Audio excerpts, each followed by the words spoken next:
Every episode, we end up just explaining to the audience what capitalism is. No. Every time. I It think always it's a- turns I into think that. so. It turns in into our Justin head. being like, Justin says, how the hell could somebody like possibly have the heart to raise their prices on us? And I'm like, yeah, idiot, it's called capitalism. I think I'm looking for a hybrid system, a little bit of capitalism mixed with some controlled market economics, and we're going to make a new economic theory on the podcast. And that's going to be the perfect theory. You want bread lines in North Korea.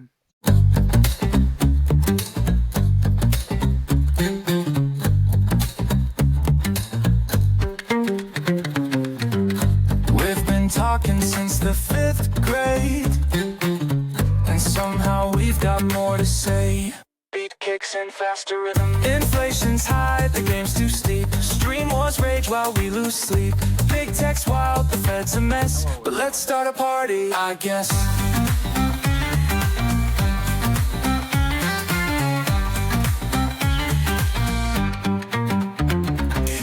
Symposium, where tangents thrive. Old friends talking, the takes collide.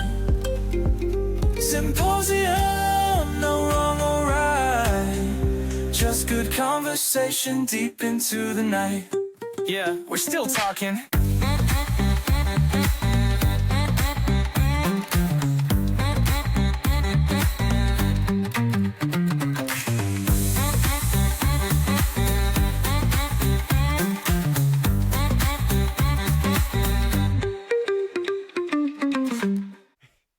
Hey everybody, welcome back to Symposium. We made it to episode 4. The whole gang's all back by popular demand. Matthew's rejoined the show. We realized we couldn't really do it without him. Last show only got 1 to 2 views, somewhere between that. And so we really had to make sure he got back here. Great show today. Talking about tariffs and all the craziness that's gone on there in the first month and a half of the Trump administration. Talking about Ukraine, the contentious meetup in the Oval Office, and where we kind of predict that conflict goes over the next year. And then we also were talking AI, of course, and how we're kind of hearing from Microsoft that maybe they're not seeing the total realization of AI in the world quite yet. So I'll talk about that. Got a new segment that we threw in. It's a good show. It's a long show. A lot of complainers out there. Shows are too long. Here's some advice. Hit pause, come back to it. That's the beauty of podcasting. So stick with us, and I don't know. I'll just cut that. We can go back into the show. Stick with us.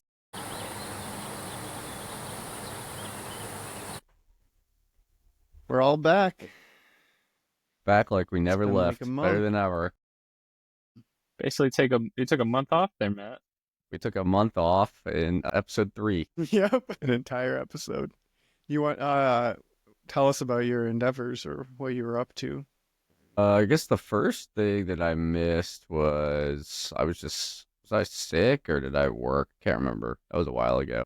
I think I was just really busy. For whatever reason, we've been super busy these last couple months. It usually slows down in February, but it has not. So I think I was just really busy and having to work through the night.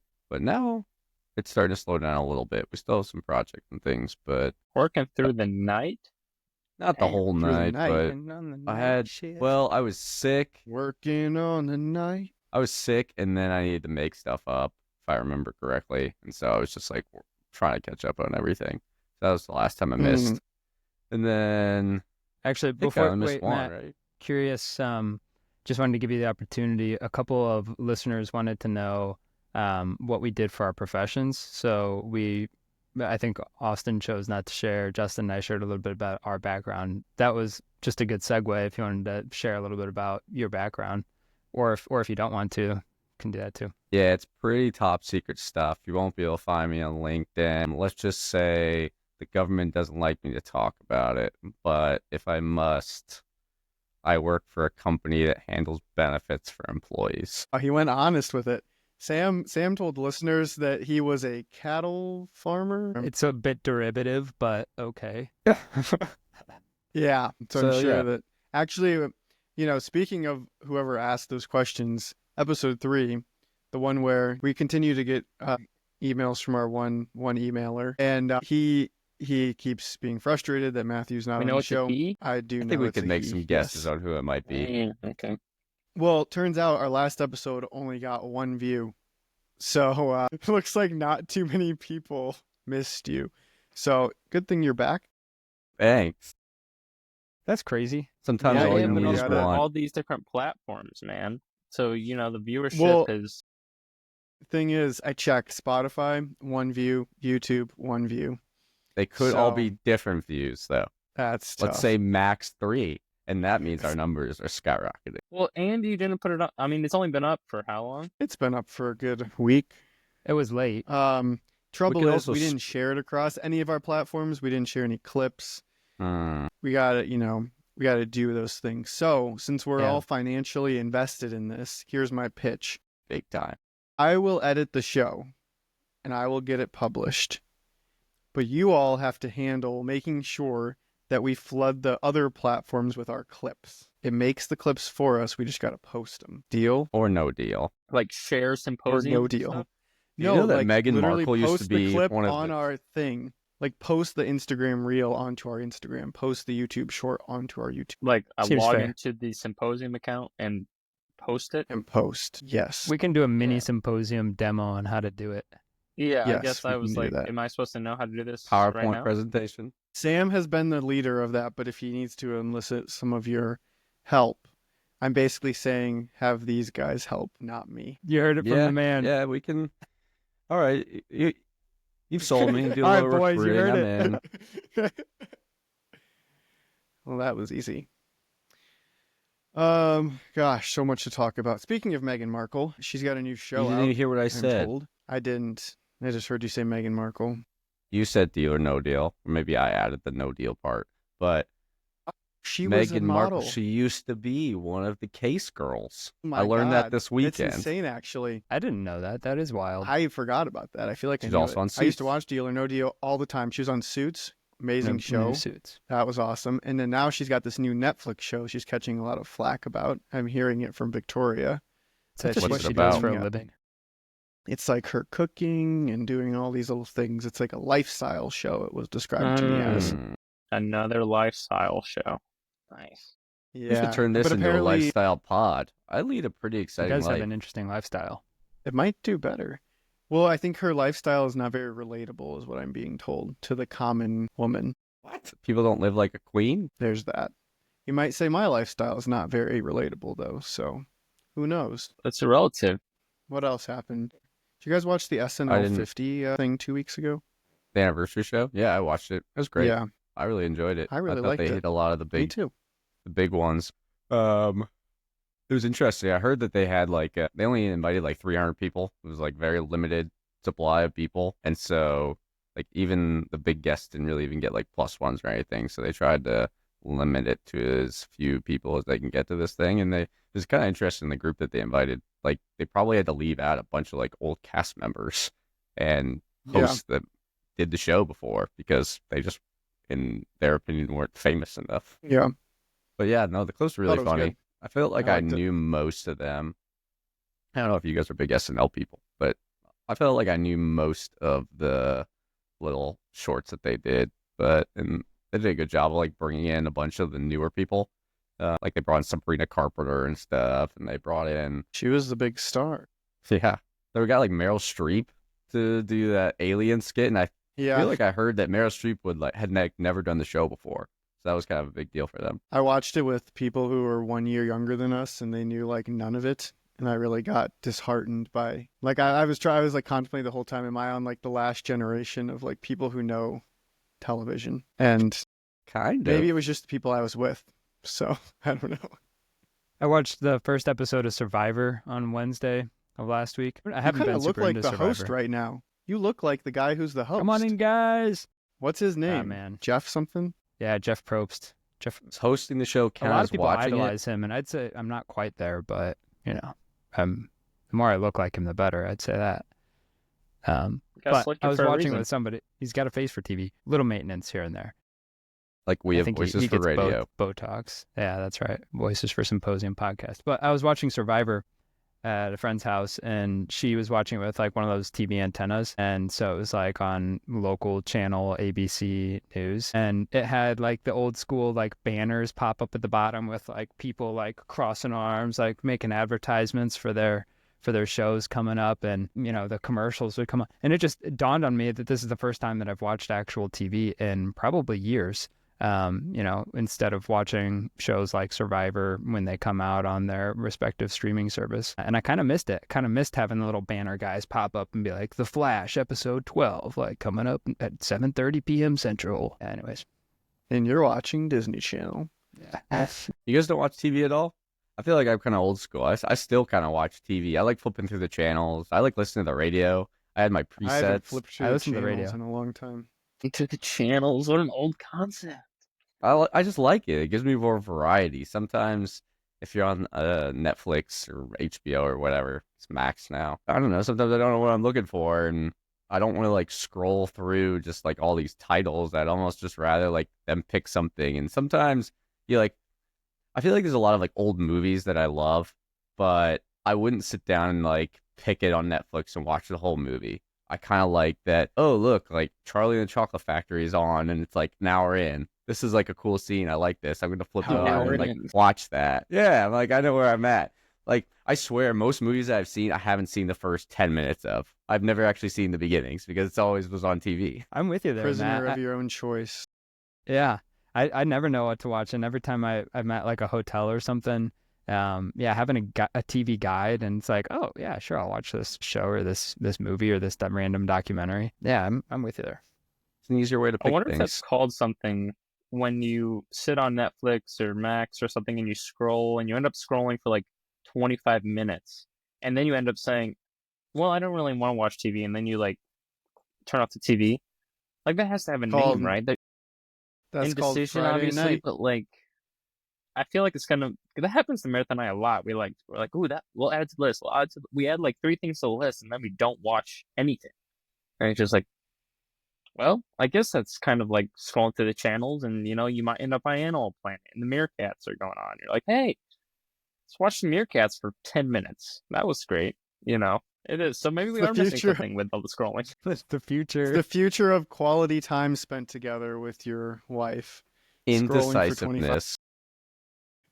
And I also like the ads. Maybe that's a hot take, but having a movie and then periodically it breaks for like 90 seconds or 2 minutes, go to the bathroom, like make some popcorn, or just like talk about what's happening, or I don't know. It's just like a little break. You've lost That's a justice. You spicy just take. grown. You just Not grown. sure about that one. That's Nobody? the beauty about pausing a movie. You can pause and then go do something if you want. Yeah, but I'll never do it willingly. I'll just keep watching. I'm with Justin there. I don't know if I like the commercials, but can you guys not relate to like you haven't seen the beginning of a tons of movies? Like I think I was watching Titanic or something like a month ago, and I'd actually never seen where he like how he gets onto the boat.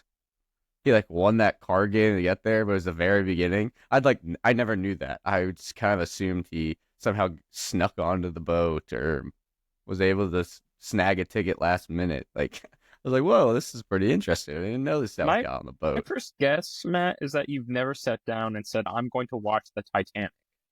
Exactly, but I've probably That's seen it like probably 10 what happened times. to you. I've seen it like 10 Seen times it on or, TV. like scrolled by it. Yeah, I don't know. And sometimes when it's a long movie like that, I don't want to watch the whole thing. I want to like get bits and pieces of it, start a little bit in, and then pick up where I want, and then just finish and watch the good parts I like. It's a novel I've idea, still never but probably seen Titanic all the way through, but a great movie. paint me Check like it one out. of your French girls, I guess. All right, one last housekeeping thing before we get into the docket.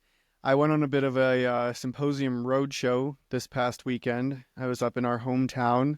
We telling them where our hometown? Well, it's not. I don't care. I don't live there anymore. South Bend, Indiana. Indiana. I was back We're back fucked, in my Justin. hometown, and yeah, some of us may live there. We'll bleep that out. Just say Beep Bend, Indiana. And anyway, everybody's talking about symposium. I texted you guys about this. I mean, everywhere I went, people were talking about it. They're asking me about it, telling me they've listened. It was crazy. And they had a lot of different feedback for us. I mean, everything from, they love the show. The show's too long. You guys need to get your mics and cameras figured out. all kinds of great feedback. So I think that, we're kind of on to something. We could probably leverage the South Bend world as our jump off point here of like, getting that free advertising. It is a major media hub. It is. I J2 yeah, I spoke with a marketing. lot of people. Not to name too many names, but Matthew, your parents walk up to me and they said, "How you doing?" We're having a very nice conversation. I said it's a real shame that Matthew couldn't be here to be at this event that we were at, a gala of sorts. And they said, "Yeah, he's off doing his thing this weekend." And I said, "Oh yeah, I know. I still keep up with him a pretty good amount." And they're like, "You're not a part of this podcast we heard about, are you?" And I said, "I sure am. How'd you hear about this?" They heard about it. It was just through the grapevines at this event. It was going around so much, and so they are pretty convinced that we're gonna be the next Joe Rogan. They said I could probably quit my day job even. So that was great. Well, I never told them, so it really is. I know you didn't tell them. They said our son never tells us anything, and so here we are. Now they're probably listening. They're the test One case. That's or maybe why. two of them watched episode 3. Maybe one of the two of them. Maybe watched one of episode them. 3. Nah, since I wasn't in it, there's no way they watched.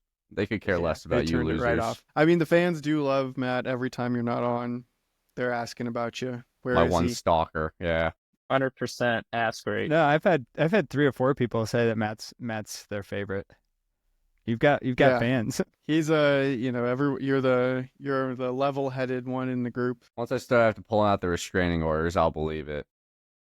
Are you inviting people? We only revealed our hometowns. I could be anywhere right now. That's right. The only other thing they said, more feedback. So I want to get your thoughts on this. They said we need more fights and disagreements, so less agreement overall between all of us. But I don't think we need to. I think if we manufacture that, it might be kind of odd. So just be conscious of that. And then the best advice was you need to have a viral moment. And whatever they said, whatever it takes, have a viral moment. So Watched Amelia we can Perez yesterday. I think we get our I've heard about viral that. moment there. You know what it's about? No, Amelia Perez, if you haven't heard of it, it was an Oscar nominee. no idea. It's about a drug lord that has a sex change Yeah. and My parents becomes a watch that. woman. You've never heard of this? It was very controversial. Never. That's why I was up for the Oscar. What's her name? Oh, come on. What's her name? She won this Best Supporting Actress. Zoe Saldana. She was in it. She's like the main character. But my biggest problem with it was it just was really ridiculous. It was also a musical, which I'm not like a big musical fan, so maybe that's why I didn't like it as much. But it was the only Oscar movie that I could watch without paying for because I already have the streaming service. All the other ones are like still paid for. Like they were all recent movies, so you can't watch it, like that's kind of bullshit. So, a musical drug lord sex chain, like that's original premise. I'll give it that. That is straight out of never been done before. So Exactly. I remember I went over to my parents' house and it was like the first I walk in and they have this trailer they're about to start. They're like, "Oh, we're just watching the trailer." They watch the trailer. They're like, "What the heck is this?" And they're just like, "We're not watching this." They were very misled with the original. I don't know what they saw from the beginning, but they watched the trailer. They're like, "This is not what we thought it was going to be." So And you said that's the only way yeah, I knew that movie. you said likely story. You were gonna watch this until I walked in. Yeah, Exactly. saw So right through I 'em. try to watch all the Oscar nominees each year, and so like this was the only one that I could get access to that I already have the service Was it for. good? As an overall movie, it was fine. I'm not a big critique or anything. It was kind of boring. It was just kind of so ridiculous, and it was more musical than other musical movies that I watched. Like Disney movies are kind of considered musicals, but they like kind of have songs in this. This was like a song. It felt like every 10 minutes, and I was not vibing with that. And I couldn't get behind the premise of like this guy is supposed to be. It's set in Mexico, and he's supposed to be like the kingpin drug lord of this massive cartel. And this dude's got like long hair and like beat up face, and he looks like he's been through the ringer. And I just And like the whole premise is like he finds this lawyer, Zoe Saldana, basically like has his goons like put a thing over her head and drive her out to the middle of nowhere and be like, "Hey, I want to become a woman." And she's like, "What?" And he like sends her on this mission around the world, like no expense spared, to like find a doctor that'll do it for him as quietly as possible because he's this drug kingpin and like he can't let anybody know. So like they set this whole thing in motion, and eventually he has the sex change. He goes to like he gets some guy from Israel to do it for him, and he does the sex change, and then it jumps to 4 years later, and he's a woman, and she's a woman, and then she has like a change of heart, and now she wants to like help find all the bodies of all these missing people in Mexico because it was like his fault, right? Like he was leading this whole gang, this cartel, and now because he changed sexes, now he has a change of heart as well, and so now he feels bad for all these people who he murdered or had disappeared, and so he starts reaching out to all these prisoners to like help find the bodies, and she starts like a NGO to help dig up all these bodies and find all these people for these families, so they can like it's like her way of like apologizing without actively like telling anybody that she used to be this drug kingpin. And so just the whole premise was just a little too unbelievable for me. I just don't think a good drug kingpin like that would have a change of heart, even if they did have a sex change. Well, I don't even need to see the movie anymore. Thank you, Matthew. That was again. I have I'm gonna almost say no very idea what original. you just said. All right. Well, I mean, There might be that. our viral moment. maybe will be our viral moment. I didn't go Then you watched controversial. it. What As is you get is more this just excited. totally distracting? Because it kind of is distracting to me. I was gonna ask about that. Is that your camera Oh, that has the follows ability to do you? that, or is it the software? Yeah, no, it's my That's camera. cool. You see my dog? What's it trained to follow? Probably his face. Eyeballs? The dog ever try and put a hat on? So Yeah, dog. it is. What's up? What's his name? His name is Denny. Ah, You guys wanna want see Danny? Something real cute, real quick. All right, check God, this this out. camera's cool. If you're trying to show stuff like this, it's on point. Except for when I need it to be like down low, I gotta get down low. Okay, Denny, sit. Okay, take a load off. Take a load off. That's so cute. Let me see. Oh, okay. You just like, can you see how he's just he like can sitting on stand his up. butt? Yeah. It's so funny. What kind of dog Take is a he? load He's a good off. dog. He's a basset hound. Stinky, slobbery, whines all the time. Major Mm. pain in the ass. Let's get into the docket. We'll do a roulette. Matthew gets to choose because he's back in action. Where do you want to start? We can go Microsoft AI. We can go U.S.-Ukraine relations or tariffs. Let's talk about the tariffs. Does anybody have any fun things they want to say about the tariffs? Or is it me? Am I supposed to address the tariffs? No, I can let me set it up.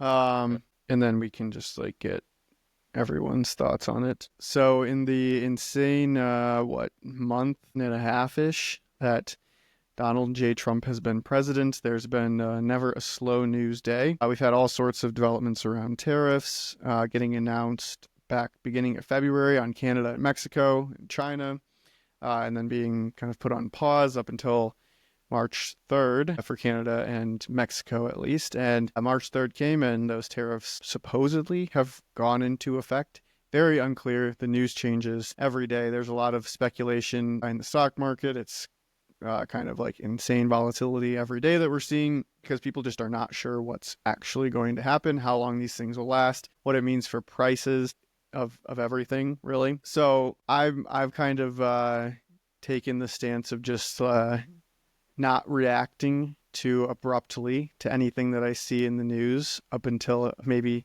48 hours after it happens to see what's going to change. But I think kind of the question of what I'm interested in of hearing from everybody is where you kind of what do you feel about like the way the new administration is interacting with the globe, really? The negotiation tactics, is that what these are? Are these real? And then overall thoughts on like tariff impacts to the economy, assuming that these do stick. So a lot there. Take whatever you want of it. Anything sticking out to anybody? You are dead I mean- wrong. Have you seen the price of eggs? Jesus Christ. These tariffs are out of control. I don't know. I can't. It I is. can't even speak straight with all this. It's so expensive to live. How's that? Yeah. There's not one. There's no. The eggs is a good, interesting topic too. But there's no eggs in the grocery store. I None. can't buy eggs anywhere. I haven't Completely eaten an empty. omelet in like months. I know. I expect to get my protein. Pay up. You Oh, that want was a good conflict? You outburst. got it. That's what I'm from tariffs Matthew do twice. to you. Mr. Conflict. This is your brain. We this need is your views. brain on I'll bring the tariffs. views. So, what tariffs? Are tariffs the cause of egg prices rising? No, not at all. Okay, I'll give you No. my rational response, but I think that one will be one of the viral clips that you're gonna have me spread on the internet. You got to clip that. I'll do that one. Okay. Eggs is totally separate. There's some sort of bird flu going around. I think everybody's heard of that. They had to cull. I guess we don't have a great Before this, I've never looked into anything about diseases within our food supply, but it's kind of interesting to think of. Like, it seems like their solution to diseases is just kill all the birds. So there's a bird flu. They're just culling, which is a nice way of saying killing all the birds that have it. And that's why we just don't have any eggs, because the supply of the birds that are producing these eggs are just dead. They just kill them off because they're trying to get rid of disease. There's no sort of vaccine. They don't give a shit about trying to heal these birds, I don't think. It seems like they just kill them all and hope the disease doesn't spread. And eventually we'll have more birds again because they'll reproduce and we'll have more eggs again. So it's more of just a supply chain issue at the moment. There's no supply of eggs because there are no chickens to lay the eggs because they all had bird flu. Well, so one thing on that, Matt. I heard an alternative to that would be to vaccinate chickens against, a flu strain that is prominent. How would you feel if the chickens were vaccinated? Because the obvious downside is now you have a vaccine running through a chicken, which you don't know exactly what that's going to do. But would you feel okay if they said your chicken or this batch was from chickens that received the flu vaccine for 2025? The bird flu vaccine. Kind of an interesting idea of like people are already kind of hesitant on vaccines, or some people are, but now your food has it.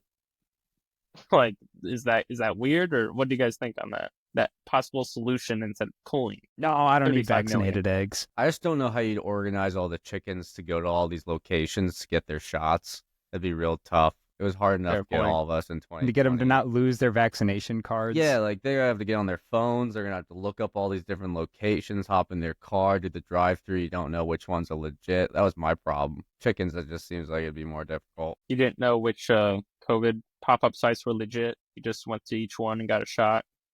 Kind of Yeah, I guessing. mean, if you saw the places that I went in to get these shots, you wouldn't trust them either. I was in the hood for one, and it was just like this tiny little building that I didn't even know what it was, and they were just like, go into this room, we'll give you a shot. I didn't ask many questions, but here I am today. And this guy's not going to take the chip when we all get chips in our bodies, but that's okay. Hell no. Mm. Jab me with whatever you Boom, want, roasted. but I'm not putting a chip in my head. It comes through the jabs, actually. Oh, it's not an implant? They don't do like Yeah. get the scalpel? It's going to be, eventually, it's just going to be able to be in like a liquefied form that can run through you and works the same as a chip. So it'll be okay. So I asked about tariffs, and then we heard about the bird flu and about getting a shot in the hood. Not the shot in the hood you would have expected. That's very true. Matthew's on it tonight. Another He's got clip. it. Matthew is on one tonight. Clip it. Flip it, send it out. All right. Tariffs. Back to tariffs. Sorry for the random offshoot topics. What did I want to say on tariffs? Serious. Austin, you said that you're kind of in a wait and see approach. I would agree with that. I feel like, let's be honest, anything that Donald Trump does, people are going to overreact. No matter if it's a good thing, a bad thing, if it's a neutral topic, he could do just about anything and people are going to freak out and overreact before anything takes effect, right? So I think a lot of that is what's happening with tariffs. I think if people sit back and look, I mean, if you ask economists on if they think these tariffs are good or bad, it kind of, from what I've read, everybody's kind of split on them. Because if you're going to implement tariffs, I think the idea behind it from the Trump administration is we want to lower our taxes for our citizens. So we're going to try and raise tariffs for other countries so that our citizens don't have to pay as much money. That is what I would gather is the idea behind that, right?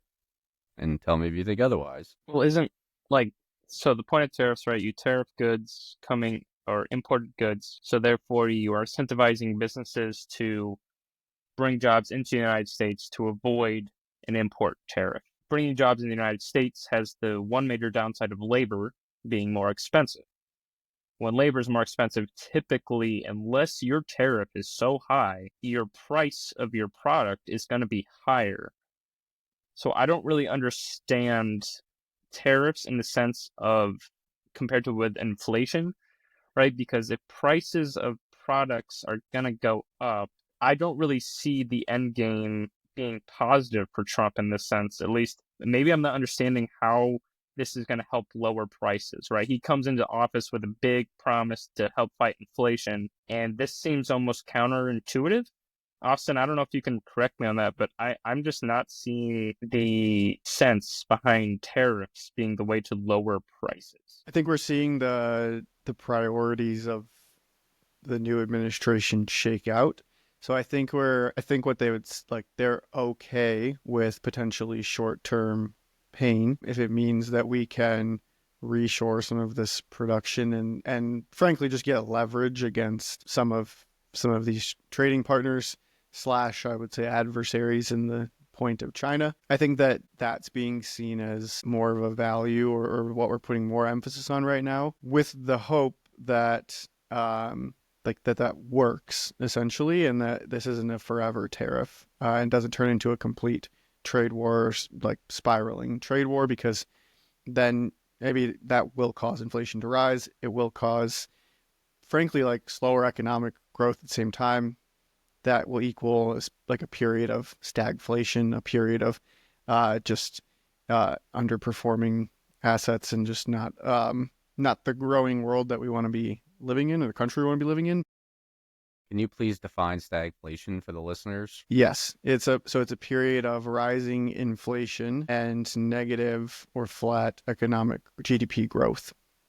Which is So bad because it's where the country is not expanding, right? We're not producing more, and at the same time prices are rising. That's the worst that case would be scenario, stagflation. basically. Correct. And it's hard to get out of. And so you have to be careful of that, but we've seen inflation continue to fall over the last year or two. But what I'll say is we're already hearing about in every earnings release of every consumer-facing company, Best Buy, Target, everybody, they're saying prices are going up within the next week. Like they're passing this tariff pricing very quickly. And a lot of times, in a lot of cases before like these things are maybe even all the way implemented, because their supply chain, going up is also passing, this price. And I can guarantee you at every large company in the world, there are war rooms right now trying to figure out like what's real, how to pass it as quick as possible. Because if you don't figure it out and it happens, you're behind the 8 ball.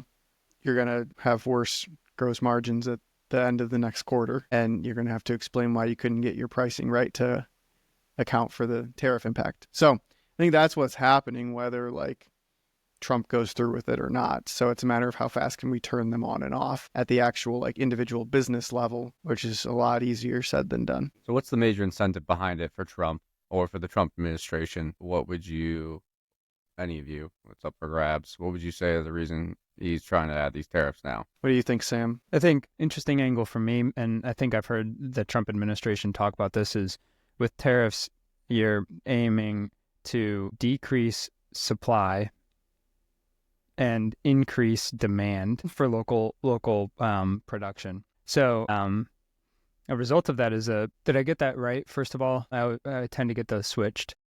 Yeah, that's correct. But the result is sort of, I guess the goal, as Austin said, the reshoring of production of goods. And what reshoring would be is moving your factories from Mexico to New Mexico, or oftentimes it's moving them to allied countries. So instead of producing in China, you would produce it in Japan or something like that. So that would be one of the goals of tariffs. But I think another effect is in those countries that were producing a lot of the goods that were coming into the United States, they will have increased supply domestically because they'll have a higher level of difficulty in getting those goods into the United States because they're more expensive. So that'll put tremendous strain on all of the countries that are historically major exporters to the United States. So I think that's another point, Austin, you were making, that politically it's a point of leverage that you can use, because it's more painful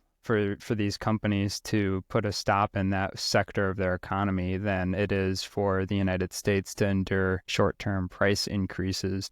And I think it's funny you mentioned companies like putting out notices that they're raising their prices next week and staying on top of it. That's just companies playing their usual game. You know, any opportunity that they have to have an excuse to raise prices to increase profits, it would be against their fiduciary duty to the stockholder to not take advantage of that opportunity. If they have a reason to believe that tariffs are going to increase prices, so we're going to preemptively raise the prices of everything that we produce and pass it on to the consumer, then I'm going to do that, because the consumer will just eat it and I will never have to lower those prices again. I hate that argument so much. So what's stopping... that they'll eat it? Yeah, but what's stopping, let's say, so Austin, you just said Target. I think I read an article as well, or Lester Holt last night was talking about Target. Yeah, they're one of the ones that say food prices are going to immediately increase. What's stopping them? Like, who's holding them accountable to, let's say this fruit tariff on Mexico doesn't go through because, Trump's wishy-washy.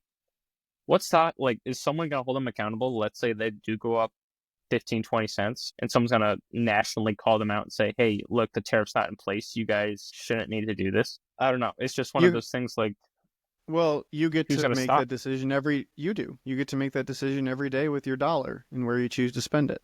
And so if Walmart decides not to pass the tariff on the banana, but Target does, and now Target's a dollar they're more all than going to do Walmart. it. It's like price fixing. That's the... I don't know. If you believe in efficient markets, somebody will sell the banana for the fair price. Your margin is my opportunity. And so if somebody's making an unfair margin on a banana, someone else is going to sell a banana for less, and you're going to get to go buy that banana or have the option to buy that banana. Gonna be your And that's what local makes a producer, market too, great. Because you'd rather have that in America. Right. You'd rather have that than have only one supplier of bananas that you have, and you have no choice, and you have to pay that price. And it works when there's competition. But when that competition seems to be walking foot with each other, you start to make these arguments of, like, are we actually a free market? Like, what is going on here that every company looks at other companies and says, okay, what are they selling it for? Well, if we're within 5 cents, and then, but you can come back and say, oh, well, they're 5 cents cheaper, so the market's working. It's just like, yeah, it's a fair argument, but go ahead. I was just going to say, you can make the argument that, sure, the companies are raising their prices, but that also can hypothetically hurt them. Just because they can charge a higher price doesn't necessarily mean that people are going to spend the money on them. Unless it's like a necessary good. Like, if Microsoft has to raise the price of their, I don't know, probably China produces, like, I don't know what they produce in China, but I'm sure the inputs for their physical hardware probably produced in China. And so if they have to raise the price of their laptop by $100, that's not a necessary good. So people just aren't going to buy it. They raise their price, in my opinion. So that hurts them. So I feel like companies don't want to raise their prices. I think what you're saying is you're more concerned about the necessary goods that go into, like, GDP, right? Like the necessary basket of goods that people need to survive. So, like, in Austin's case, like apples or bananas or whatever, like that I think is a fair argument, but then you're more concerned with, like, collusion then, and that is I think collusion is an law. Unspoken word. Like, people don't talk about collusion enough. I just feel like it would be, like, what are the watchdogs out there? Maybe I'm just not super knowledgeable of the watchdogs and what they do, but it just feels like as these companies get bigger and bigger and bigger, competition is irrelevant because you just get bought out. Then you make the argument, oh, that's the American dream, to get bought out. You just made a shit ton of money. Well, now that one company is now bigger. Now they have more power. Now the competition doesn't matter to that company. They just buy you out. It's just, I don't know. We're streaming off of tariffs, but that's for another day. I think there's an argument to be made on competition and giant companies. Like, eventually competition doesn't matter. They will buy you and they will sell the product for whatever they want to sell it. There's no competition, you know. So what's the end game there? But Well, I mean, that's what that's you need. technically off the the job of tariffs. the FTC. Like, Yeah. that's what the FTC's It's tasked with supposed doing, to and do that's that. why antitrust law exists. But and so I guess, I mean, I understand your point. I mean, the reality is, like, especially now, like, every company can scrape all their competitors constantly every day and, like, literally match pricing. Like, it's not, you're living in a world where it's not difficult to do, but I also think that creates a lot of opportunity because of the fact that you don't live in a town anymore where you only have 2 banana shops to go to. You live in a world now where you can literally have bananas delivered to your door from any Give me a new delivery service. example. You have unlimited amounts of places that you could buy your bananas from. And so, like, I think that while we sometimes think, oh, these large companies are getting so big and it's just impossible, I think the amount of choice in almost all of the economy has gotten a lot broader. And where it feels like there isn't choice in something like maybe Apple, like the company, not the food, right, where you have an iPhone. Well, they're going to have to now raise iPhone prices by 10, 15% because it all comes from China. That's not going to incentivize me very much to go get a new iPhone next year. And so I think that all of that does hurt them. Like, if they had that amount or that gap to, like, where their efficient price elasticity was, and they just weren't taking it, that wouldn't make any sense. These companies are already pushing right up against whatever they believe the maximum price a consumer will pay is. And so tariffs, in most cases, I believe, are actually going to put them over what that consumer is willing to pay. And that's going to overall hurt the demand and slow things down. What about at the commodity level? What do you guys know about commodities trading and just the whole commodities world? I know the market was failing the other day, or at least prices were all dropping pretty consistently, and then seems like people kind of settled today from what I was seeing in the market that there was an overreaction to the tariffs going into place.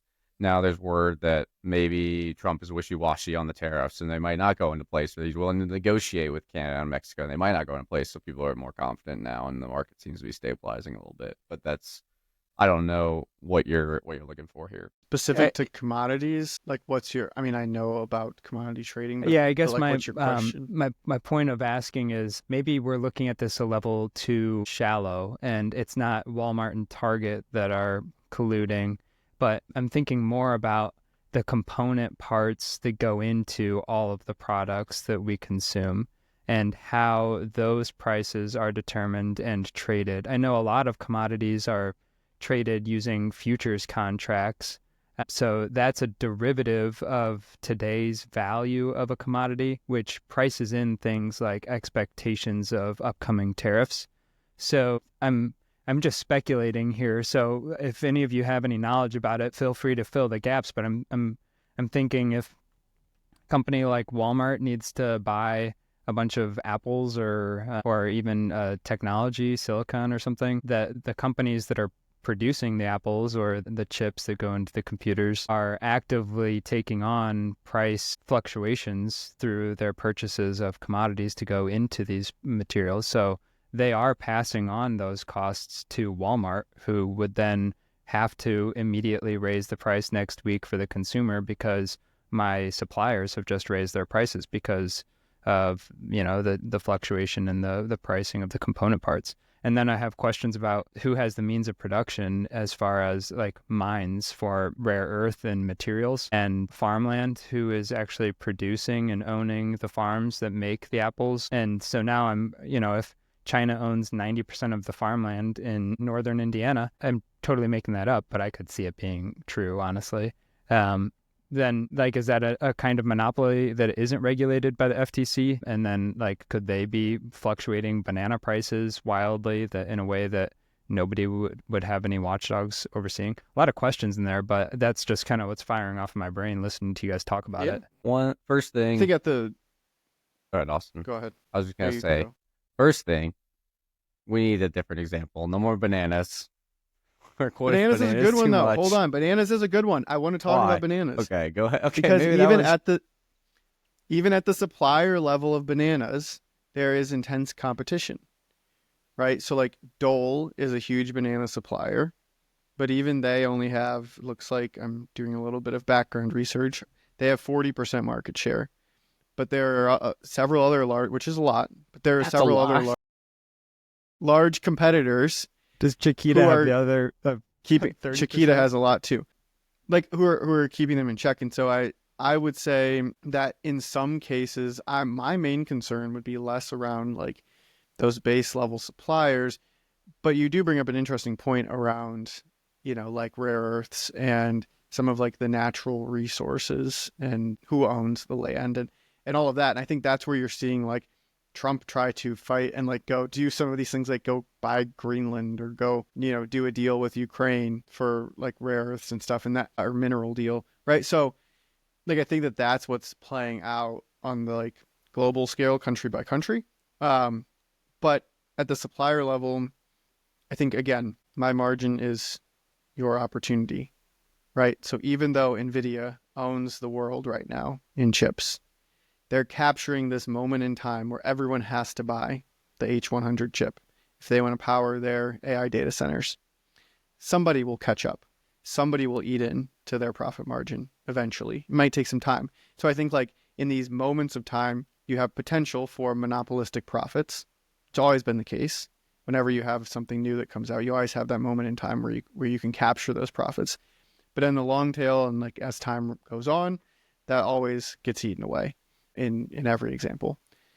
So I don't know. But that's if that answers your different. That's question. different than tariffs, though. Like that's a natural free market. But when you're dealing with, that's a whole, like at the political or the governance side of things, the legislative side of things that companies have to abide by, being tariffs, one of them. There's not a lot of like profit margin to be eaten into in the competitive space of tariffs. I guess, are you bringing that up as far as like somebody wouldn't use tariffs as a reason to raise prices like disingenuously and then leave them artificially high while somebody else would like undercut them? Is that what you mean? Yeah, I mean, my point is like I 100% think that companies will pass the price as soon as they possibly can, but they won't be able to sustain those higher prices because naturally their competitor won't, and then they'll have to potentially give it back. So I don't know. It's not in every case. I'm sure you'll find pockets where like that's not true. But again, like if you believe in market efficiency over a time period, not just like today, that's how the system is designed. I know Justin doesn't agree, but Well, Go it's ahead, just like Justin. there's two ways margin gets impacted, right? It's the price at which you sell your product, or lowering the cost at which it takes you to produce your product. Why is there no talk? It's always about price. It's always about price. Why is there no talk in efficiency gains in your supply chain, innovation, and technology? I don't understand.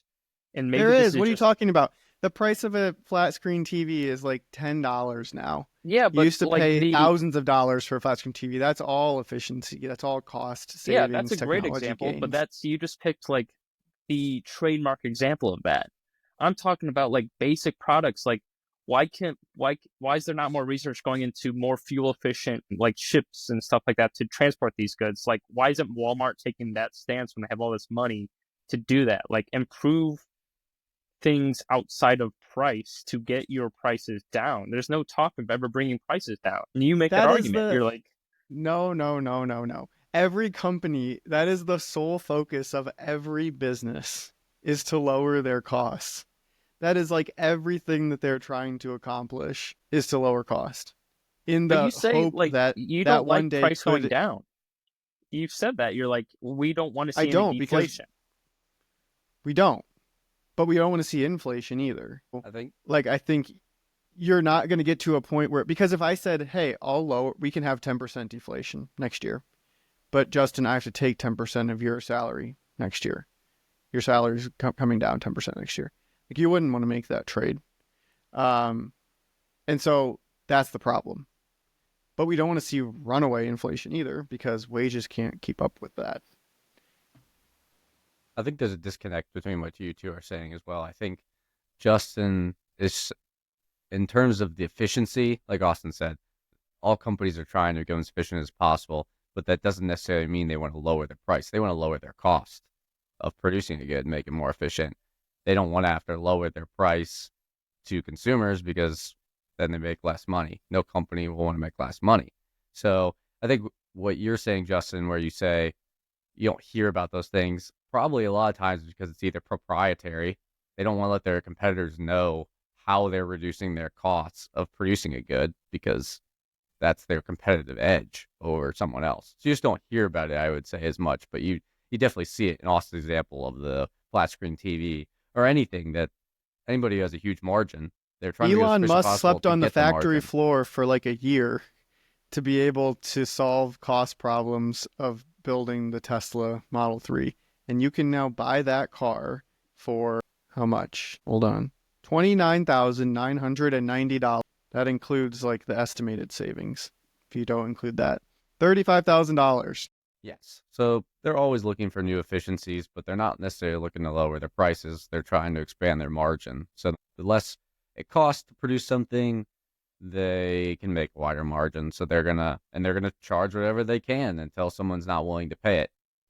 Like that's the idea of a consumer-based economy. But I want to go back to the tariffs. I feel like we're getting a little off topic, and I don't think we ever really got. We're just to explaining we're just we're explaining capitalism. capitalism. But I think we need to get back.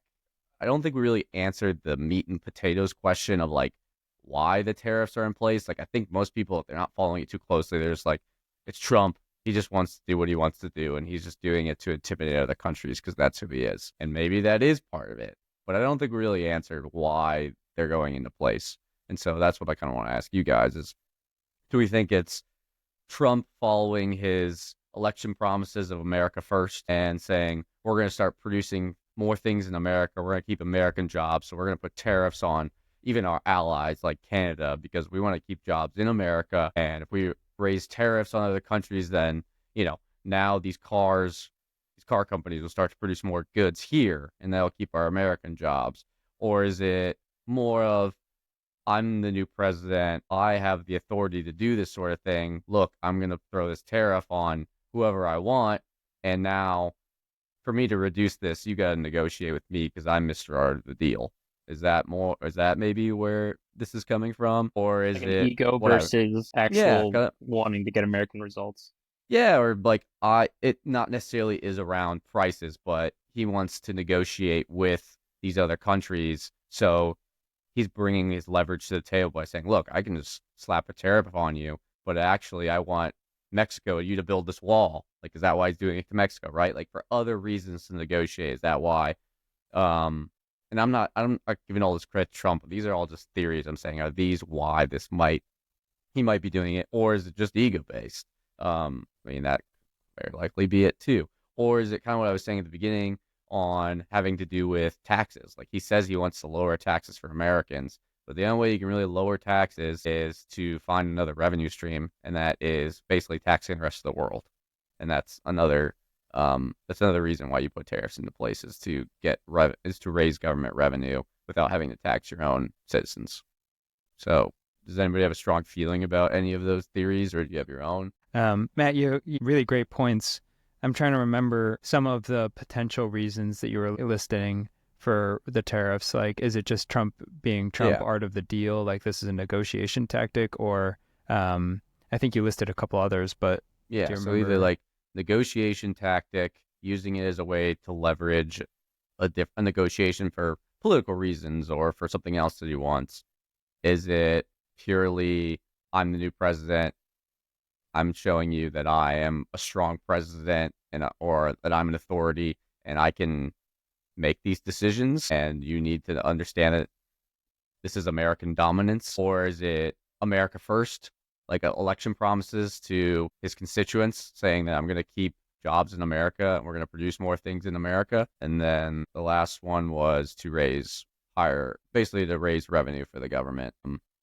And not having to tax his own citizens to do it. I think it's the first. It's the America first agenda. Now here's my hypothesis of the order in which we're seeing some of these things play out. He's doing the things that are going to end up being not popular and painful as early as possible, so that hopefully by the time midterm elections come around, that stuff is in the rearview mirror and we can be on to the better things, like trying to lower the cost of a carton of eggs or banana or whatever. The fact is, like, I think it was a clear mandate in the election. He needs to come in, clean the government up. That's what Doge is doing, and figure out how we can bring jobs, manufacturing, this America First policy back to the United States. To do that will mean pain, short-term pain. We, the consumer, to do that, right, if this all went through, right, and to actually bring back the level of manufacturing in America that we would want to become a big exporter and become a place that makes things again, we as the consumer would have to take the short-term pain of higher prices. You'd have to do that for a year, or how, right? Say you could snap your finger and it all happened. Prices of everything go up 4% tomorrow. You have to take that on for a year, but then you lap yourself the following year, and hopefully you've like reset the baseline. So I would think of it kind of as like we're in a baseline resetting phase right now, and we're doing we're taking our medicine and doing the painful things that may result in higher prices, higher unemployment, poor performing stock market. We're doing all that now while he's popular and before you have the chance, and early enough, hopefully, that by the time midterms come around, we've done all that and then we're off to the races. That's just my like theory of why we're ordering these things in this way. And maybe we focus more on like, solving some of the crime or other like issues that he talked about. We do that later when those things are always very popular. Now, how does that, you say the short-term pain, how does that come around to being from a short-term pain to a long-term gain? Because I know America First is what a lot of his constituents want, but inherently you can see this in every single industry, no matter what you look at. You can even look at a good example I always look at, it's like basketball. I look at the NBA, look at the NFL and how they've tried to expand in the markets around the world. Is like the way to reduce your costs and to increase revenue is to increase trade around the world, because it's a new market. It's another market to deal with. For like inherently, if it's America First or producing everything here, sure, that might be good for employment in the United States, but it's harder to sell things because people don't want to buy them. It's inherently going to be a higher price because if labor is just more expensive in the United States. We have a higher standard of living, and so we're going to you can see it in a lot of jobs now too. In many industries, is like, look at call centers, look at a lot of like manual jobs. You could see it in the white collar world, not even just blue collar, but not even just manufacturing, like blue collar jobs, but in the white collar jobs for like in the tech industries, you see outsourcing to India a lot because to be blunt, they just pay those employees less and they'll be willing to do it for a lower wage. A lot less. Yeah. All I'll say, and then I want someone else to talk. I think we need to, when America First and like what we do reshore and what we do grow here shouldn't be like more call centers. It should be technology. It should be like things that the world wants to make and wants to buy, but we want to be the ones that make it and that own the IP and that create the new technology. So we want to be the place that is first in AI. We want to be the place that has the computers and iPhones and like the best of the best technology that we can then export to the world. That's where it would be like value add for us to be the ones that own that piece of the economic pie. There's no value in us like building more call centers or any of these like industries that are going to be retail. that are going to be automated away anyway. So I think that's my thought initially anyway. That's where I just like to see where is the Trump administration's initiative on that. If they're going to raise prices for the American consumer to retain our employment levels or to increase our employment levels, what initiatives are being taken then to try and bring those more future sectors to the United States so that we maintain that perceived dominance, right? Like, shouldn't we be investing heavily in our education system then, if that's the idea? Like, we're trying to get future technology to be prominent in the United States, we would need very smart people. And we're taking a pretty strict policy on we don't want foreigners, we want Americans. At least that's the policy of the government right now. So I don't know if that's true. I think that they're actually giving a thoughtful approach to new opportunities of how we can make a visa structure and system. They were just talking about the other day where there was a random proposal by Trump for companies to be able to essentially like pay some sort of tax per Millie. visa to be able to then go like get talent. So I would say that's an oversimplification of like what our policy is on foreigners. But that's the embodiment of Donald Trump. That's his whole PR. Like that's how he sells himself, as like oversimplification. Like, even though you're right, that probably is something that his cabinet is pursuing. The public doesn't see that, and you can maybe blame the media or whatever. But well, to be fair, a lot of his supporters, there's a huge disconnect between what a lot of his supporters would say, like no foreigners, but then he has this newfound tech following, the Silicon Valley following, who understands the value of bringing in highly skilled people from all over the world. And they're kind of, I think, changing his tune on that. So I think he's probably walking this line of he wants to appease the people who said, close the borders down, this is America. And then the other side that's saying, well, we actually should like be kind of a haven for the best and brightest to want to come to still, which we are. So we need to figure out how to find those people and bring them here and get them to create technology here. That was an Elon Musk like controversy for at least a couple days. You know, he came out and saying like we need to revisit our visas so we can get more talented individuals in here. Then there was a giant uproar of like, what do you mean you're not hiring American? And he was just basically saying that like, you know, top minds come from other countries as well. So we're like, it's an he's got to balance that out. I mean, he's going to definitely lose some of the base to this, but that's actually an initiative I would, you know, it's kind of like it's a more moderate idea than what he was probably elected on, you know, from his base at least. So I don't know if that was his idea. I kind of doubt it. I just throw that out there. But I think a smart person, it might have been Elon, said to him, hey, we need to get talent in here, like Austin was saying. So that's actually an initiative I can totally get behind. It's definitely all those Silicon Valley guys that have his ear now. They all want, I mean, Austin, you listen to the All In podcast. Those guys talk about that sort of thing. Like, all those guys have the ear of the president, and or at least through some intermediary, they have the ear, and that's what they want. They want those guys to be able to bring in, because there is a lot of talent, I'm sure, around the world. And you're never going to win an election by saying, hey, let's go bring in foreigners. So he's saying, no, look, we're going to get rid of all the Mexicans, but quietly, we're going to bring in a bunch of Indians. Right. It's the ordering of how he's doing it.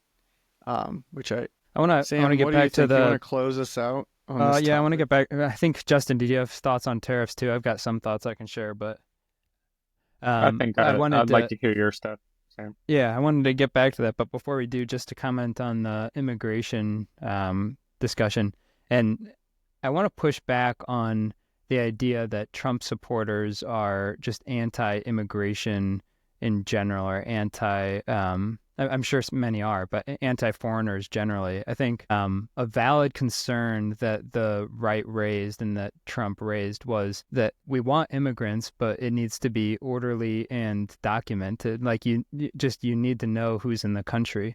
And so then it becomes an issue of border crossing and like the judge and, you know, court system of allowing people in. I think that there is probably a base that just like doesn't want any immigrants and like they're taking our jobs, but I want that to be like the loud, smaller portion, and that there's actually a reasonable argument to be made behind this like anti-immigration policy that's being implemented, that's rooted more in like national security concerns that I think are very valid. Like if you just have people from all over the country flooding into the United States and you have no idea who they are or what they're doing, you know, there could be an uprising one day, like not to spur any sort of xenophobic, you know, careful like here.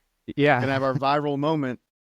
I mean, you don't want to be like suspicious of people because they're immigrants. So, I mean, I feel like you need to know in any country elsewhere, like you need a valid visa to be in a country and you can be arrested and like, you know, kicked out. And I think it's reasonable that the United States has something similar.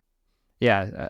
So that was just like, and I think it's prudent also to make it even easier for some of the best and brightest to come to the United States as we're competing globally on like an intellectual stage. And so to get back to your question, Matt, though, on tariffs, I don't think that it's hubris either.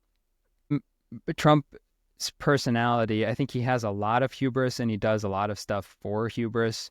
But I don't think that he wields that so flippantly with things that are on the global stage and have really broad reach. Like, I don't think he's just testing his power for the fun of it.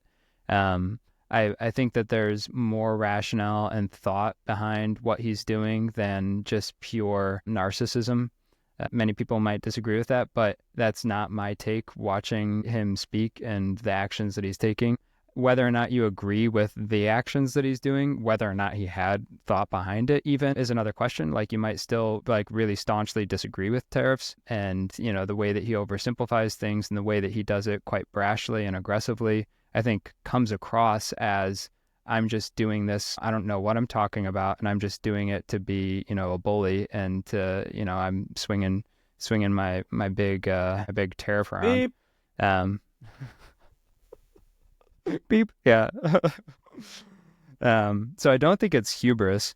And art of the deal, I think it has something to do with it. But there's another point that I wanted to raise. I think tariffs really interesting for a number of different reasons, and coupled with a lot of the other stuff that's going on too, including the DOGE efforts within the U.S. government and firing employees. Like, the U.S. government is one of the largest employers, and trying to cut a lot of those jobs, a lot of people are going to need jobs. And so having tariffs goal be increased domestic production, moving those people, as Elon says, out of government and into industry or into commercial, is what we should be doing, is getting those minds into more productive roles within our economy, which I think I'm generally in favor of as well. As if things work that way, that seems like a good trade-off, is to balance the increased need for domestic labor with an increased supply of domestic labor through reduction of government employees. But the final point on tariffs that I wanted to make, and then I'll shut up because I want to hear you guys' thoughts, but is on a broader economic scale, the dollar's strength against other currencies and the liquidity levels within the macroeconomic markets make it more difficult to trade in things like oil, or I think aluminum and wheat are traded in dollars. Actually, was oil no longer traded in dollars in Saudi Arabia? Regardless, a huge portion of global economies operate off of US dollars, and tariffs make dollar stronger against domestic or other. So it makes it more difficult for all of these countries to pay back debt in US dollars. So it puts strain on companies that need to operate in US dollars, either via debt or through commodities trading that trade in dollars. So I think that there's some really interesting things happening with liquidity levels of the dollar, which again ties into this inflation conversation and, you know, the national debt conversation. And I think that all of these things need to be looked at in sort of a holistic light to understand the picture that's being drawn. And I don't know if this is like the picture that Trump and Elon and team see, but there's, I think, some broader global things playing together here that are just really fascinating to me. So I think, I don't know. I think America first, I would probably agree a little bit with that, because we're increasing domestic production, increasing our labor force, and we're also increasing the strength of the dollar. So I think revenue, like, it's a historically good generator of revenue. And so if we are looking to shrink spending and balance the budget, we need to find ways to increase our revenue. While people love to say that it's a tax on the consumer because we end up paying it with higher taxes, or with higher inflation rates that, you know, we pay for it at the grocery store. It's also true that other countries are having to give us more of their dollars. So then it's a question of that global liquidity thing. So more of those dollars are coming to the United States. The consumer ends up having to pay for it. But that consumer also has more jobs, and maybe those jobs are going to be able to pay more because they aren't competing with, you know, external, really cheap labor from India anymore, because now that labor from India is suddenly more expensive than what we've got domestically. Sorry, there's a whole bunch of different things there, but yeah, it's just, I'm curious what your guys' thoughts are on any of that. Do we all just want to give our predictions? I think it's going to be, these tariffs are going to work or if they're going to be. Yeah, let's do a prediction around the horn. You I'll go go first. I think they're going to be very short term. I think out of all the things that I said behind it, I do think it's more of a negotiating tactic. Trump loves to act like he's Mr. Deal. So I think he's using it as trying to leverage it against other countries and saying, look, I can use this, I can throw a tariff on you at any time, but I want this from you. So for me to reduce that tariff, you're going to do this XYZ for me. So I don't think they're going to work. I don't think they're going to be in place for even a year. My guess is they would reduce them sooner rather than later. Yeah, I don't think the tariffs are gonna be long term. I don't think the U.S. public has the patience to weather that pain. I mean, Austin, you're saying in a term of a year. I think a year would be disastrous if it was constant media coverage every single day of people, prices going up and stuff like that. I think the effects of the outsourcing via globalism, I don't know if you can come back from it. It's kind of at this point, companies have realized that they have cheap labor outside the United States, and with labor being one of the largest components to companies' balance sheets, I don't see, and you really, really would need to incentivize companies coming back into the United States. You'd have to give them down to earth, like this is your how fast you're going to get back to making money, and I just don't see it with labor costs being as high as they are in the United States, and they need to be high because the average U.S. citizen kind of expects it. It's not like you're gonna somehow say, oh, you're going to work for less now. So I don't think these tariffs are going to last very long due to public pressure. And while globalism, we saw a lot of the cracks in it during COVID, right? Supply chains kind of fell apart and things went really poorly. I think globalism's probably the way of the future still. I don't countries becoming isolationists and producing their own things. I kind of think the world kind of has to function, and I think that's a positive mindset in a globalistic society. So I think it's going to be short term, and I don't see it lasting. I like the idea. I like stuff coming to them, like being made in America, but yeah, I think the damage is done. I don't think you come back from that. At risk of being too agreeable of a podcast, I will say that I don't disagree with what you have both said. I think that it is being used as a bit of a bargaining chip, a reminder of who's in charge of sorts. I would also doubt there's just on the thought of any of this happening, the markets have been like all over the place.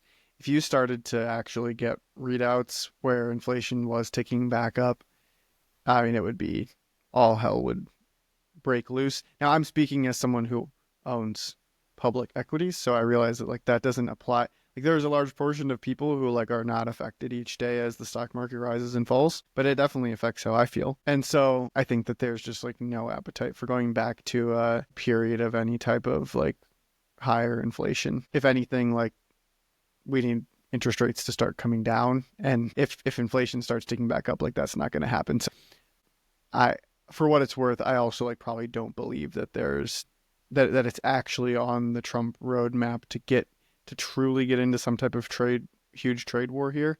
But it is sort of a kind of a game of chicken, it seems right now. But then I'm also reading, like, as we're talking, the White House has now said that we'll do exemptions for autos for Canada and Mexico. And now we're going to do an agricultural exemption possibly for Mexico and Canada. I don't know. How much of this can you like carve out? I think we'll see. Mexico's largest export is autos. Well, what I care about more is, again, getting... I want us to own and make like the good stuff, the stuff that's going to drive the future. I want us to like be leaders in AI, robotics, all forms of technology, self-driving. Like I want us to lead those things. Obviously, there's going to be global competition for all of those. But in an ideal world, that's what we would lead in. And then, again, some of this other stuff, I don't think that there is a reason to reshore shoe manufacturing. Like, it's fine. Someone else is going to do it. We're going to find the lowest place in the world to do it, and they're going to do it. And if that means that we don't do it in China because like the relationship with China is bad and we have tariffs against them, then we'll go find Pakistan or Indonesia. Probably not very friendly with them either. Indonesia, Vietnam, wherever. Like somebody else is going to be the next lowest common denominator of cost that companies will go find to source labor from. I'll take the Great. opposition. Excellent.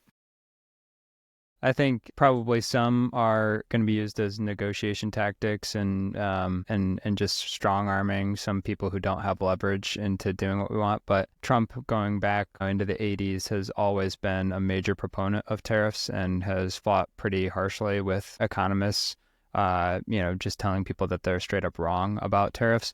I went to business school, and it's like tariffs are bad is the only message that you're taught. Trump went to, I think, Wharton School of Business, so I'm sure he learned the same message. But yeah, I think he's serious about this being a different way of dealing with our domestic issues. And I think many of them will be around for good. And I think that's not necessarily a bad, like some things that are bad, quote unquote, I'm trying to see in a positive light, like reduced globalism. I'll take the standpoint of I'm not a fan of, drill baby drill kind of mentality. Like I kind of feel like looking at the floating plastic in the ocean and the like terrible waste and working conditions that pretty much all the third world countries have because of our consumerism and globalism is just like terrible. And the things that it's done to society, I think, is also terrible, having a consumerist like globalist kind of society. So I'm kind of thinking like, even though it'd be painful, that it's maybe good in the long term if we dial back the economy a little bit in terms of production and consumption. And maybe that's good for like the ecosystem, for like the globe too. So yeah, I think those are some of my reasons for maybe being supportive of seeing where the tariffs go, and that maybe they're sticking around longer term. Yeah, I mean, I agree with I think China, there is actually a great case to be made for how we could leverage. I think Canada and Mexico maybe we're just like playing with a little bit, but we'll see. Whatever. Here's the only thing that we know. By the time this episode goes out, it'll be different than it is right now. So. Yeah, what are you talking about? This is live. That is interesting though, because that was an argument against tariffs, that once they're in place, they're really hard to get rid of. But it's been like snip, snap, snip, snap with these tariffs. So like, I guess they're not hard to get rid of. Yeah, the toll. Well, again, it's easy. It's easy for a post on X, or it's easy to announce them. It is not easy for companies to turn them on and off, because a lot of the world is set. And I don't want to go down too much of a last thing on this. A lot of especially in like the B2B world, and in a lot of business is done through contracts that have set pricing. And you don't get as many opportunities to change pricing when you have set contracts. And so like, while for the consumer, yes, like Target can just raise the price of the banana, where you have a contract, let's say I'm contracted with Dole to buy bananas for my house, and for the next year, episode, banana, my price is $1. Yeah.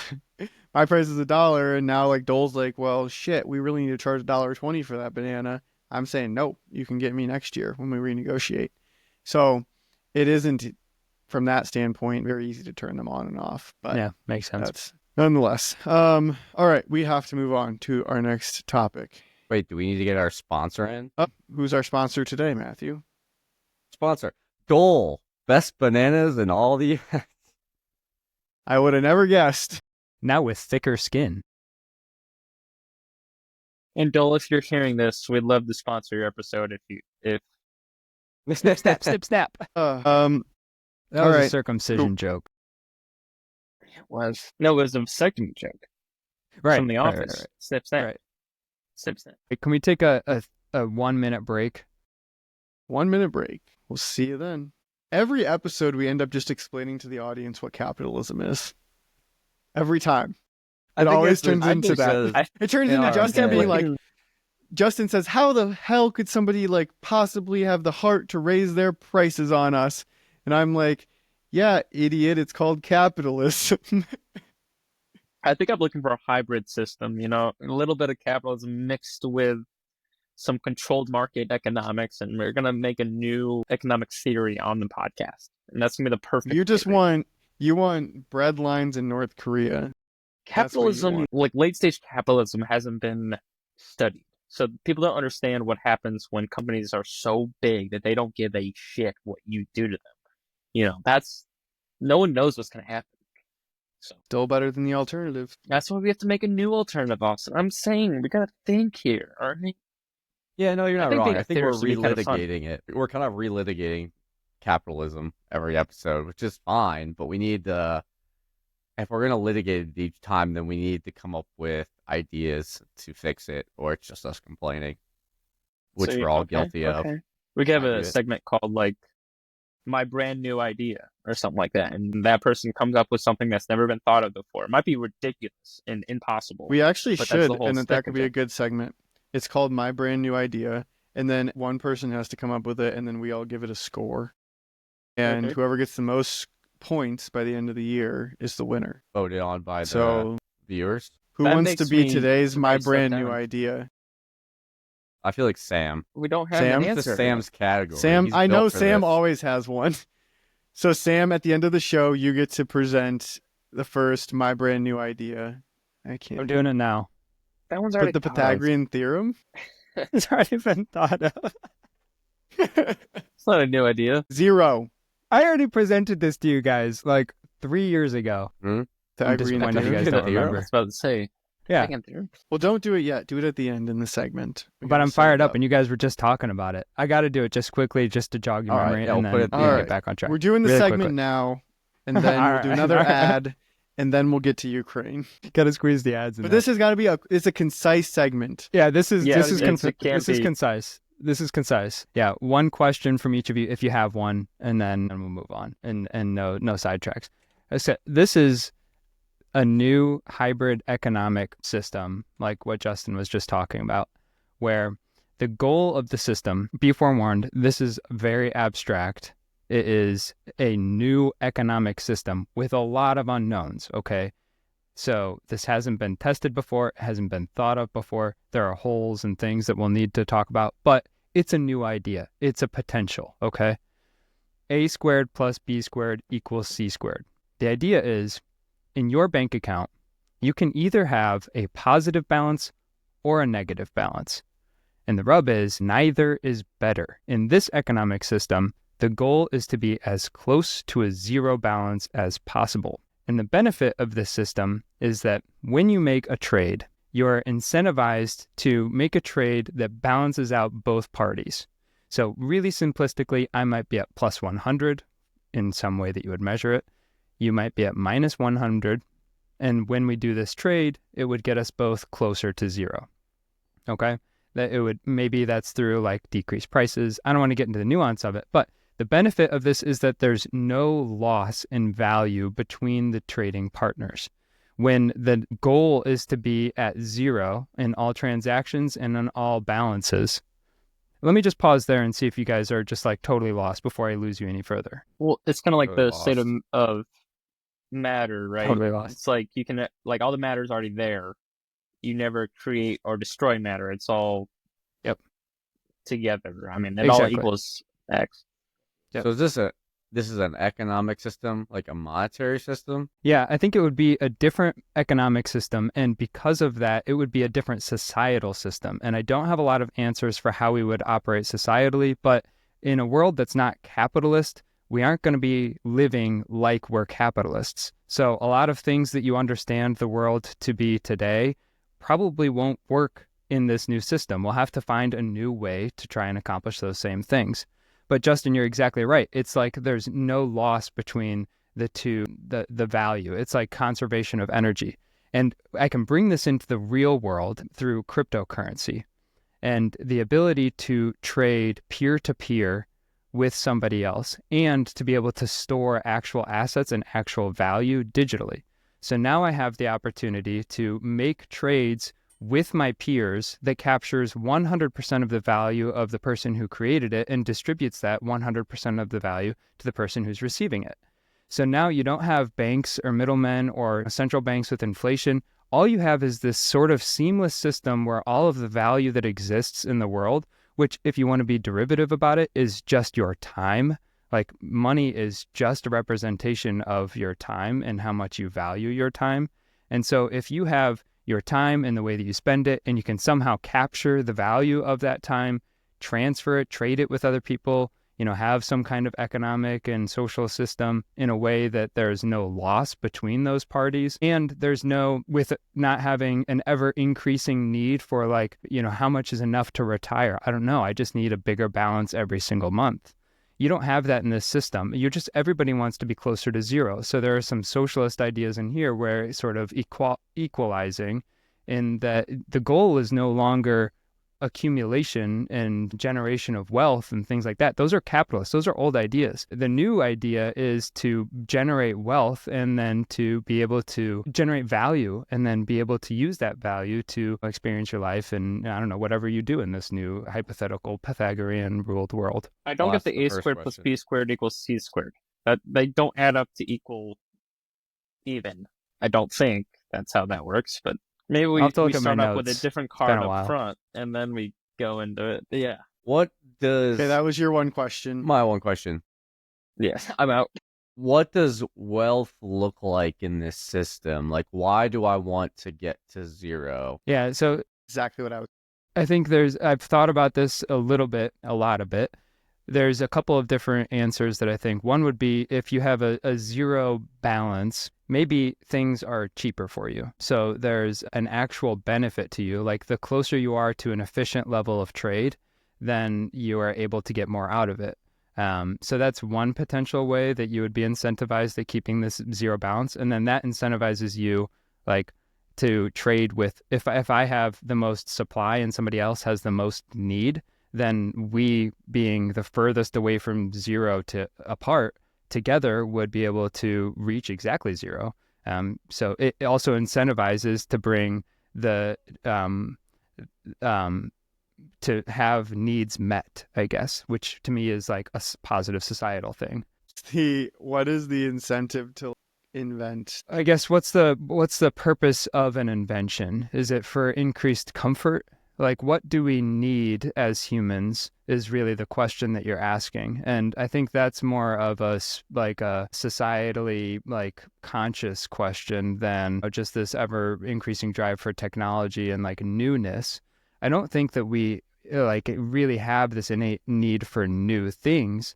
We've pretty much solved all problems that humans have. And I think that's why we spend so much time bickering. We have shelter, we have warmth, we have food, we have medicine. There's iterations that we can do in a lot of those spaces. But like as far as technologically, I'm not sure. As far as like increased production inventions, I think it's really a question that we'll have to wrestle with societally is like, what do we actually need? And then do we need inventions? But I mean, I don't have an answer. If we do need inventions, then the question is, okay, then what incentivizes getting people to invent things if you can't like generate wealth from it? And I think that's a harder question for me to answer. But if there's a need, then I know that this system, what it does is it has needs met. So if there's a need for something to be invented, this system's goal is to have needs be met.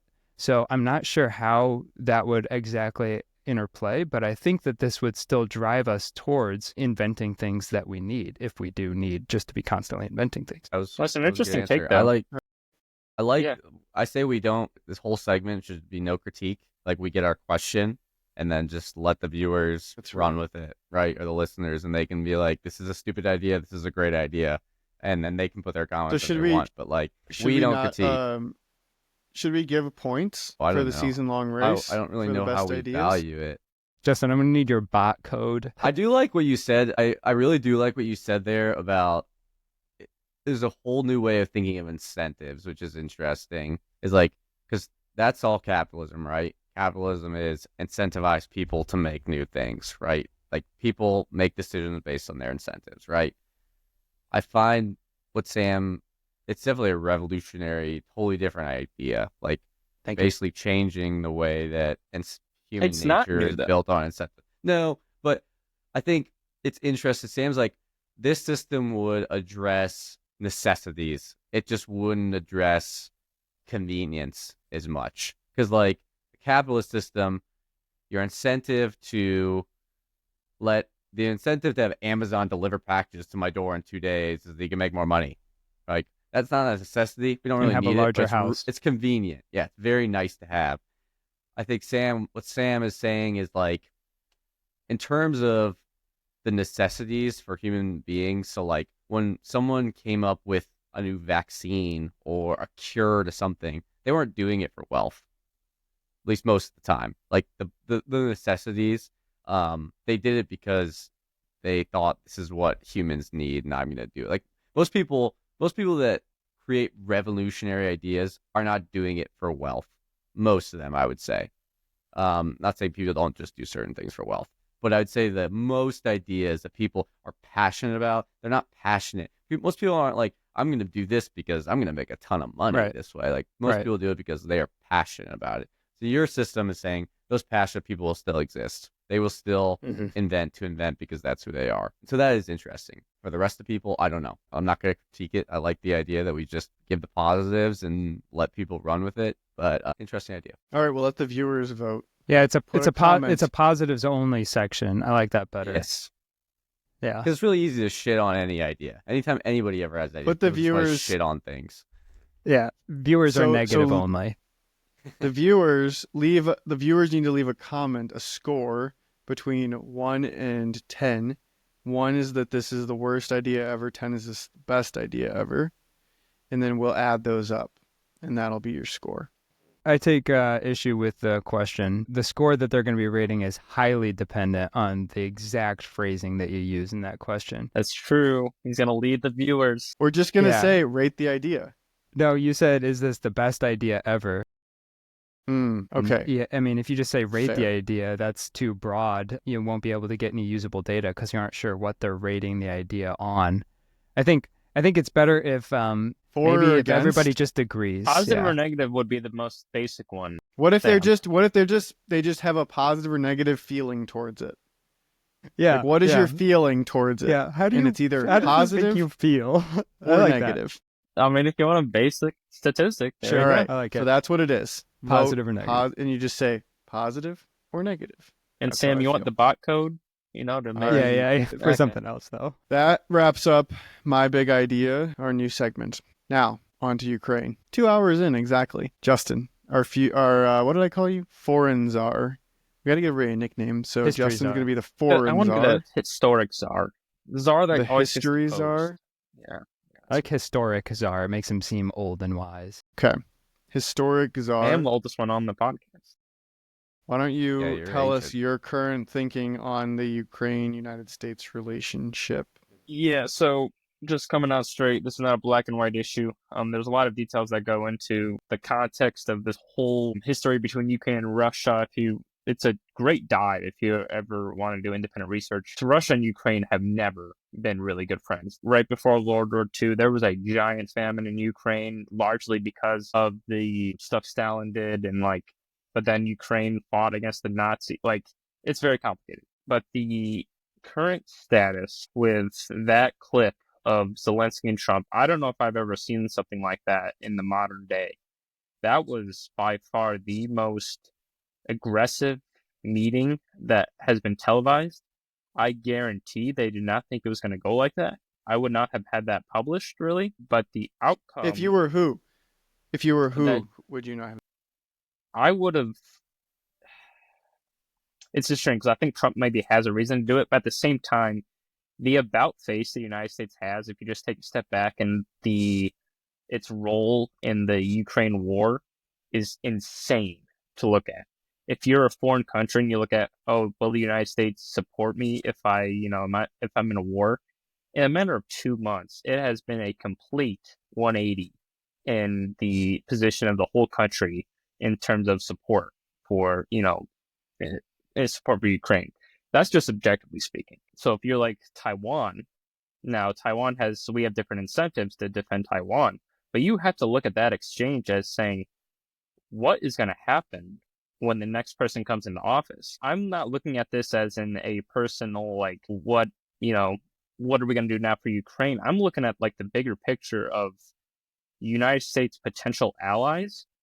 And, you look at these exchanges and say, I kind of thought they were a big supporter, but now you got the White House coming out and saying some crazy stuff. And, maybe some of it has some merit, but my goodness, it's just the juxtaposition between the two administrations.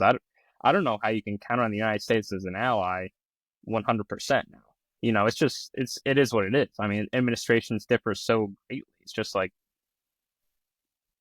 I thought that was the biggest takeaway. I mean, the position itself is kind of interesting. Like, minerals deal, I actually don't hate it.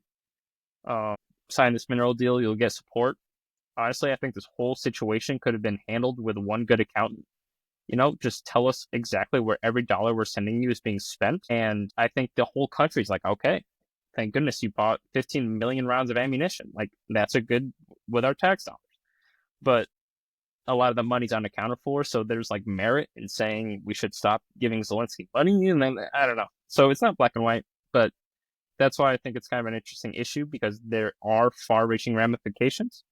And so, as your history czar, I wanted to get, or I didn't even bring this one up, someone else put this in, but what do you guys think on, the United States position and the Ukraine kind of war going on right I can go first this time. I think I'm in favor of the war ending. I think I'm generally more anti-interventionist, and I in the way that it was done, the Zelensky-Trump meeting was sort of shocking. But yeah, so not an ideal way to handle the situation. And the mineral rights deal was, we weren't exactly offering our support. So I think the question around allies' trust is kind of interesting too. Because, people look at the United States and they really don't know who they're dealing with at this point. We aren't standing on, 50 years of tradition and understanding here anymore, even with like the tariffs that we're putting on Canada. And that's alarming to me. But the question that it raises for me is that a bad thing? And hear me out. Just because we've been trading partners with somebody forever, does that mean that they are still a good trading partner for us?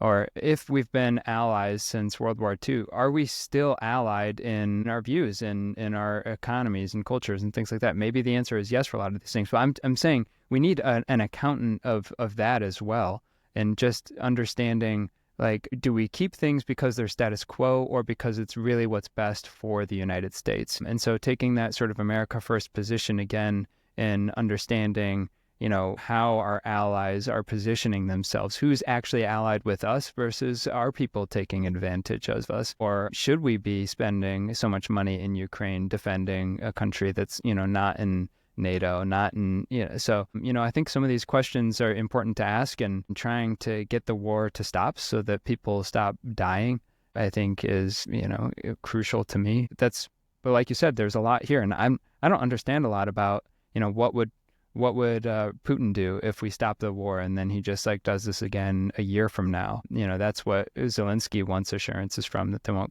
continue coming in. So it's a tough situation for sure. I think, well, let's discuss the meeting first. That was just, yeah, it was weird to me. Like what Justin was saying, the optics of it were funny. Like why televise negotiations? Because that's essentially what it was, right? Like then they were trying to negotiate, but clearly it was the White House and the Trump administration wanting to say, kiss the ring, basically. Like if you want our funding, what Trump keeps saying, you don't have the cards. He was doing all these like casino analogies or poker analogies. You don't have the cards. You don't have the cards. So it just seemed Did weird. you see the memes from that? Like them playing Uno. And then it was like JD Vance basically saying like you should be grateful for what we have. It was peculiar that they were like, that's definitely something they could have just done behind closed doors, and it seemed very intentional that they were doing it to put it through this lens again of the optics of that administration saying America first. Seemed to me that was the intention behind it, is we're spending all this money on you guys, but we shouldn't be, because America is struggling too, and we care about our people. We don't need to be spending all the hardworking tax-paying dollars on a war across the world where Americans don't care about. This is me just putting words in their mouth. I'm not saying this is how everyone feels, but that seemed like the optics behind it to me, which, right or wrong, it was back to their idea of America first. But if we're talking just Ukraine, Joe, I think I brought this up in the last podcast. I do think it's funny because wasn't Zelensky the one who Trump had the quid pro quo with that led to his impeachment. His impeachment. Wasn't he? Yeah. Yeah. Wasn't he the president at the time?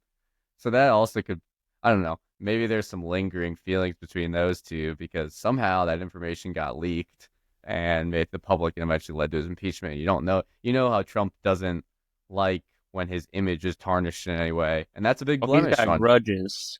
yeah, Yeah. like that's a big blemish on Trump's ego, right? Or his legacy is he was impeached. Like I know he wasn't kicked out of office, but he was impeached and it's still there. It's still going to go down as one of the presidents who was impeached. There could have been some lingering feelings between that because he doesn't let that stuff go. But with the war itself, obviously everybody wants an end to the war. That'd be great. But it's a shift in like what you were saying. There's a shift in mindset between the administrations of being more interventionist, being the protector of the world, and saying we shouldn't be part of this. Do we stand up to the bully in Russia? Because no one wants to say the only way to stop it realistically, other than just like constant funding, is to cede some of the area to Russia, right? The land that they've already claimed to come. And the only peace deal that seems Russia is willing to take is saying we'll take this piece and it's now ours. So basically, Ukraine would have to accept that they lost part of their country. And I think Americans are very split on that idea of should we allow one of the major foreign powers to just be able to bulldoze into another country and annex it, right? Like we haven't, in most of our lifetime, we haven't seen this. I know we're all pretty young, but we haven't seen the annexation of nations like since early in the Cold War, and the Cold War is pretty much over by the time we were born. So that is a shifting mindset. We haven't seen something like that in a while. It seemed like the U.S. ideologically throughout most of our lives is we are the protector. We're not going to allow another foreign country to invade another country because that's not the way of the world anymore. And if we go the opposite direction and say the only way to peace is to give Russia part of this land, and that mindset is gone now. We're basically saying, well, they're powerful. We're not going to fight them. We'd rather be people not die, but we're going to then give in to tyranny to a degree.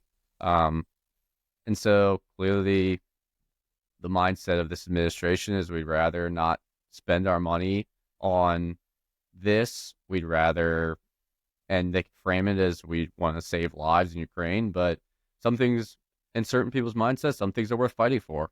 And that's what I think at the end of the day, this one kind of comes down to. Is it worth fighting to keep your liberties, or would you rather save lives? And I can't answer that question. All I would say is I would rather us have, to some extent, I'm like glad that the Oval Office conversation happened and that it was live, because I think that like it's actually good for people to see stuff like that. Like that stuff happens behind the closed doors that you don't see, like the heated conversations. So in some way, I'm like kind of glad it was out there for people to see. I'm also just glad to have the fact that like we have a government that is highly engaged now in the conflict. I feel like we were just writing blank checks in the last administration. So it's like, and whether we continue funding it or not, or where it goes, I feel more confident today that we are actually putting in the work to, number one, understand where the money's going, and then number two, also do the proper negotiations on both sides to actually potentially come to a deal, because you're never going to arrive at any type of deal unless both parties like truly believe that the deal maker is in good faith, like open to a deal. And I don't think that we had that in the last, like in the Biden administration. It was like all or nothing. We're going to keep funding them till they win. A lot of people are going to keep dying. And it's like, why? At some point, like, why is America the one that's doing that? If Americans step in and utilize some of the strength and position that we have against, or in connection with some of these, with Russia and Ukraine, like we should do that. And that's ultimately a lot cheaper way to go about solving the problem relative to spending more money or more lives on it. So that's my stance. I'm overall like more positive towards it than negative right now based on where I was last year. I like what you said, that it was nice that it was publicized, us to know that these things are going on behind closed doors. I would agree with that, but if you watch the thing, it sounds so rehearsed. Like the way they were talking down to Zelensky with like, you should be grateful. You don't have the cards, using these like general phrases. It didn't feel like people talking. It felt like, hey, this is what we're gonna say because we know this is televised to make it seem that we're the ones in charge. It just didn't feel natural at all to me. So that's where I'd push back. Well, a I little think bit, it's but interesting, And then like I'm how gonna you, say, it's how you don't have the it's like cards. it's like how you interpret like who started it, because like the other interpretation could have been that it was Zelensky's plan all along to come and know he was going to be on TV in the Oval Office and to like try to stir shit up and like try to entice them to fight with him. Or you could say that they brought him there to do the same thing to him. You know, I don't know. Like what's his incentive to stir things either up? way. We were giving him money. If he stirs thing up, it's just more likely we don't give him money. to sway the Public U.S. pressure. populace Yeah, to make Trump look bad. his approval ratings I dropped don't after know. that. We were already giving all this money to Ukraine. What more could we do? Like, if anything, Trump was already going to do less in terms of funding. Well, I think that So- Zelensky knew that the faucet was being turned off, and so that's obviously worrisome. He knows then that he needs to go and figure out a way to find more money somewhere else, and whether that meant to turn the U.S. on Trump or to use it as a way, like, to go find money from other countries, or I don't know where, I don't know what all the Which could be going valid valid here, is exactly what happened. Yeah, he immediately goes to Europe. I think was it the following day or like 2 Yeah, days it's the day later? after. And European leaders are like, we got to step up and our support. If the U.S. is not going to lead, we have to be the ones. I mean, UK put out some crazy stuff about boots on the ground. I mean, Yeah. they are some very, quote unquote extreme takes in there. With boots on the ground is an escalation. It doesn't matter what country's doing it, right? I So- think if I was in Europe, I wouldn't feel like that is extreme. Like, if you like, we have a very different Yeah. take on it because we have a massive ocean in between us. But if you had a Zelensky's- world power, That's what Yeah. Zelensky said. well, yeah. If you were Mexico, right? Let's say this is the U.S. and Mexico, or Russia and Mexico's Ukraine. If we were invading Mexico, like, and you were Guatemala or Brazil, like, wouldn't you be a little more concerned that the United States is invading this country because they're like landlocked, because you're on the same land? that's They fair. can just That's definitely fair. they can just drive on over you. And there's a historic precedent for it happening like 80 years ago. Like, I would be pretty concerned. That's a fair point. I mean, maybe like if the U.S. has been the biggest donor, which I think we have been, and we step out and say, all right, we're done, or we have to take a very limited role, it would be interesting to see if Europe does kind of rise up. Because, I mean, you have a despot in the East, right? Like, that's what Putin is.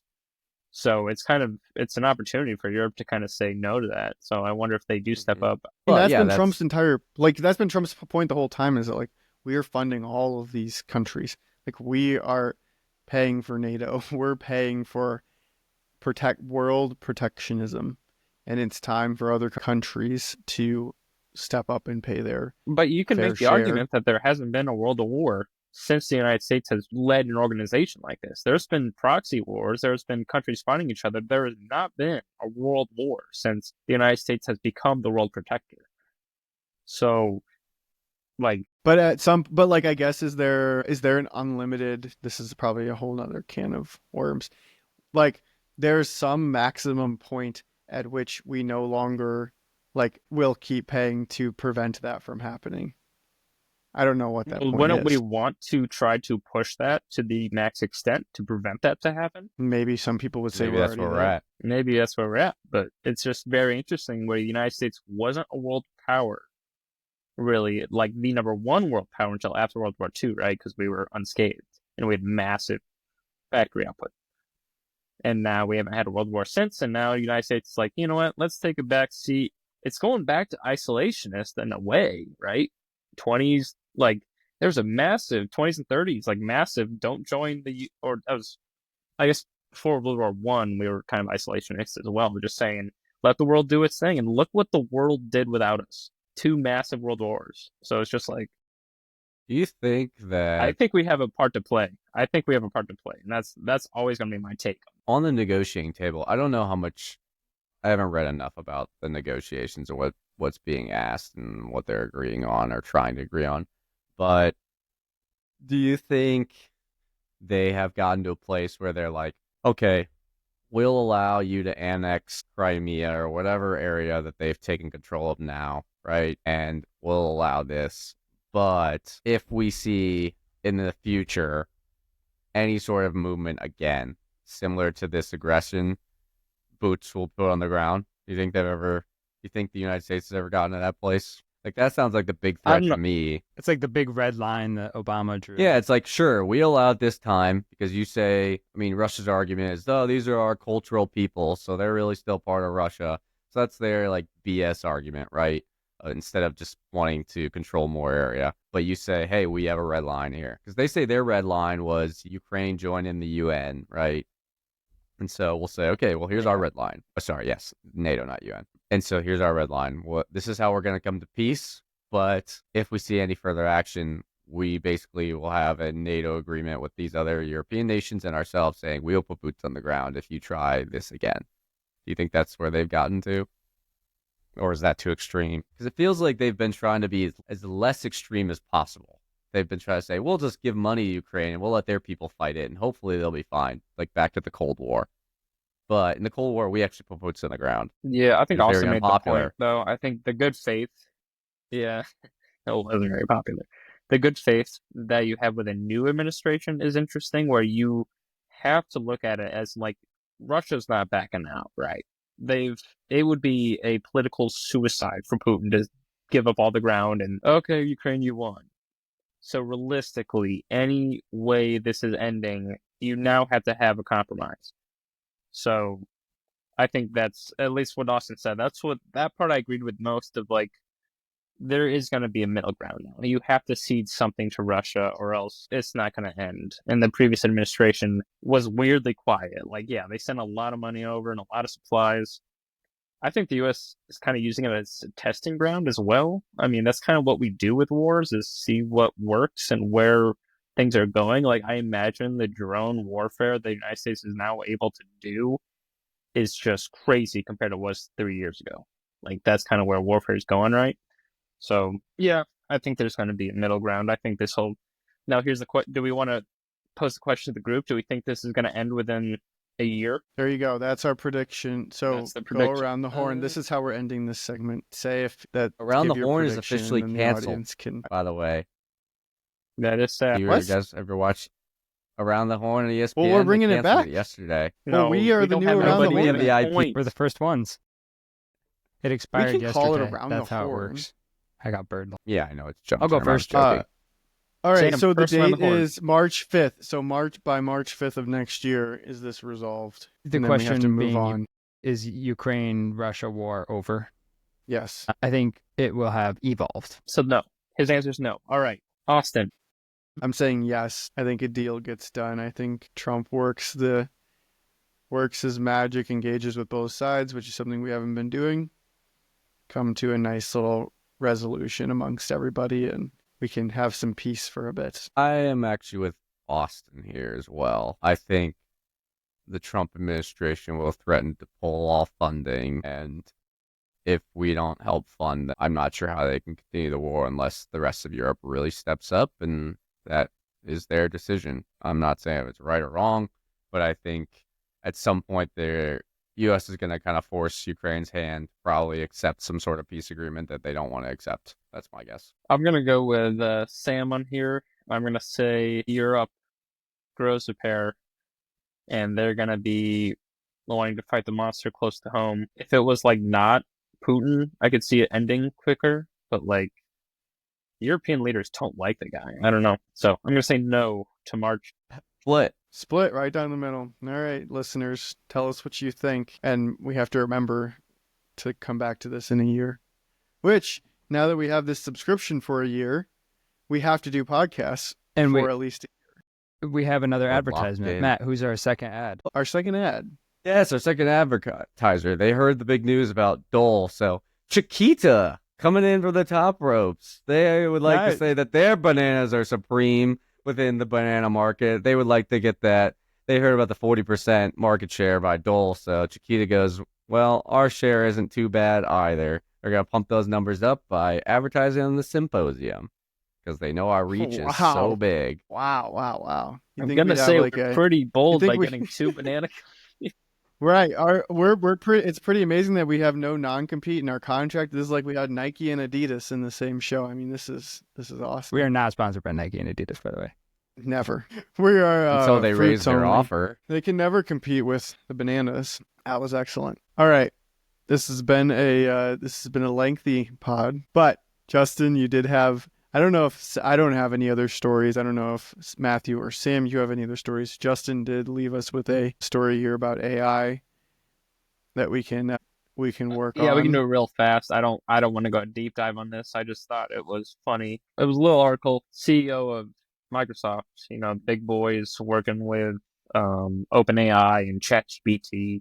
He basically was on a podcast and he's just like, yeah, AI is not really giving us the return right now that everybody's talking about AI is doing. He was just kind of straight up and said, yeah, AI is really not going to give us that return until we're seeing the global economy grow by 10% a year. I mean, that's pretty lofty goals, but he was being realistic. He's like, yeah, for the amount of money we're investing, we are not seeing the return. Now, obviously, I didn't listen to the podcast. I'm sure he goes into how it's going to do that, and he wasn't saying it's never going to do that. But he's just like, yeah, it's. He even said, well, he said it was not. He didn't say the word hoopla, but he's like, yeah, this is just ridiculous what people are saying that AI is capable of doing right now. So just kind of goes to show that while we talk about AI in pretty much every one of these symposiums and it drives some people crazy, it's not there yet, right? There's a lot of, it's not being used correctly, or, the ROI is going to take forever. When you invest 80 billion, I mean, it takes a while to get 80 billion back. So just goes to show that it's not a magic bullet yet, but it could be down the. That's a good perspective. Being able to implement it into our workforces and receiving the gains from it. Like Austin, I think, has said this in the past, where it's like it might be the race to the bottom. Like if it's trying to make as much profit and make it as cheap as possible, it's like, where do you find the profits in it? And so who knows? It's all kind of guesswork, but I like that perspective because we have talked about AI a lot. I don't know what to make of it. I think yeah. I mean, is it eventually just, this has to become more than just a $20 a month chatbot that I spend my day talking to. And believe me, I do spend my day talking to it. It's a pretty good deal, $20 a month. But Cheaper than a therapist. to get the true economic output from it, it needs to both be able to meaningfully decrease cost in the way of replacing jobs, obviously, and then in addition, like if it can't at least do that, I think that's the first part, but it needs to also be able to overall like increase output and needs to be able to help us solve new problems. And so I think there's still like a lot of promise of doing all those things, but those are really hard things to solve. It's hard to implement this, especially for, the broad scale. Something I've been thinking about a lot is every, large company, every big company has tech teams that are working on implementing this stuff right now. They're buying, from OpenAI or whoever, they're building AI into their systems and processes. There's this huge long tail of small and medium-sized businesses that make up the vast majority of GDP and of the economy. And it's like, how do those businesses feel the benefit of AI? How do you go to the smaller, $10 million a year in revenue business and who has maybe one IT person and a small team that's like, running full steam ahead, and they're focused on all these different problems. Now they just have AI over here in the corner that's like, hey, we could help you, with, I'm speaking as AI here, like plug us in and we'll solve all your problems. Well, like, how do they actually get that plugged in? Because it's not very easy. Right? You need you need good data, you need structured data, you need systems that actually can be integrated together to help like answer these business questions. And if they could do it, it would be a huge unlock for them to potentially act like a bigger company. But until they're able to actually make that solve and like figure that out, that's what I think is going to like be the unlock to ultimately AI's value being realized. You almost need like a platform, kind of something where it takes the data of these tiny companies, doesn't matter what sort of data you have, and is able to compile it into meaningful information. And I don't see, there's no platform, at least that I'm aware of, that, like you say, can be plugged in, right? It's Like like Go it's all Daddy Funny that for we're AI. talking about this. We're at the risk of telling the world what my next big idea is, which no one listens to. Not no one. Small amount of One people listen listener. to this. Our one listener don't take this idea. But I've been spending a lot of time actually focused on this exact problem. And like, I think there's a huge opportunity in helping in building like B2B software that enables small and medium-sized businesses to integrate all of their existing data systems together and have AI enable them to, what I'm thinking of it as, act like a bigger company, Like a meta AI. right? Because like, yeah, like you don't like think of it as like throwing an AI cloak over the whole universe of a business's data, and it can then action and can think for the business and can help answer questions. So a good example that I use is like big businesses have tons of analysts, right? They've got finance analysts, supply chain analysts, like you name it, hundreds and hundreds of analytical people that are highly intelligent that are helping the business answer questions. Small and medium-sized businesses don't have any of this. They maybe have one or two finance people who can like help them, get through the month, right? But they're not able to think about all these like deeper, broader questions that bigger businesses can spend a lot more time thinking about. And so I think that there's a world where you could essentially enable a small or medium-sized business to now have a team of hundreds, thousands of analysts like working on their behalf if you can get their structured data into a point where it can be ingested into these language models. And that's still the problem though, is like how do you get the plugin? How do you get that cloak over the entire business? it'd be kind of like an agent, right? So at least in the IT world, you have agents that sit on servers or sit on servers and they feed information to someplace else. So at least that's my first swing at Austin's idea is you have these agents because he needs structured data, right? So you have these agents live on these servers, grabbing. I mean, that's still set up though. So you have to tell the agents what to read, right? So this encompassing cloak it's tricky. But with machine learning, maybe you don't. Like you give it all the data and a goal, and then let it figure out how to implement itself. Just like what data is important How to to me. implement itself is an interesting thought because then you do take the variable of this is what you need to look for, and then it knows what to look. I mean, that's what I kind of miss. I guess if you give an AI a goal, it might know what to look for. That would be crazy. It'll figure out what to look for, Yeah, and maybe to it's not figure at out. what you're looking at. Yeah, I mean, it's. I think Austin's spot on. I think it's a huge idea, just waiting to be leveraged somehow. Yeah, I agree. I'll But do you take think my this would- futures are. Oh, go ahead, Matt. Before I I go, was just gonna ask, do you think this would like upend like consulting then? Because Austin was talking about how certain big companies have like financial analysts and stuff, but like that's why you hire consultants, right? Because you can't afford to like hire these full-time employees, you hire a consultant. So would this upend like the consulting industry? Yeah, you would need the AI to self-learning at that point. to take my typical futures are, Austin, you've got the great practical next step idea, and I'm going to go one step beyond that. You said that there's not a great platform for it yet, and to bring this into this whole idea of a new kind of ecosystem, social system, and to also do a callback, let's go in the Wayback Machine to Symposium 2022, early 2022, discussing Meta's metaverse and the breakthroughs that were coming with the metaverse and all of the crazy investment that was going into the metaverse space. There was so much hype and excitement around it that basically disappeared overnight, and Facebook had to roll back a lot of that investment because they were sort of punished in the stock market. But I'm going to say that next step is to have businesses that are operating on a different sort of digital platform.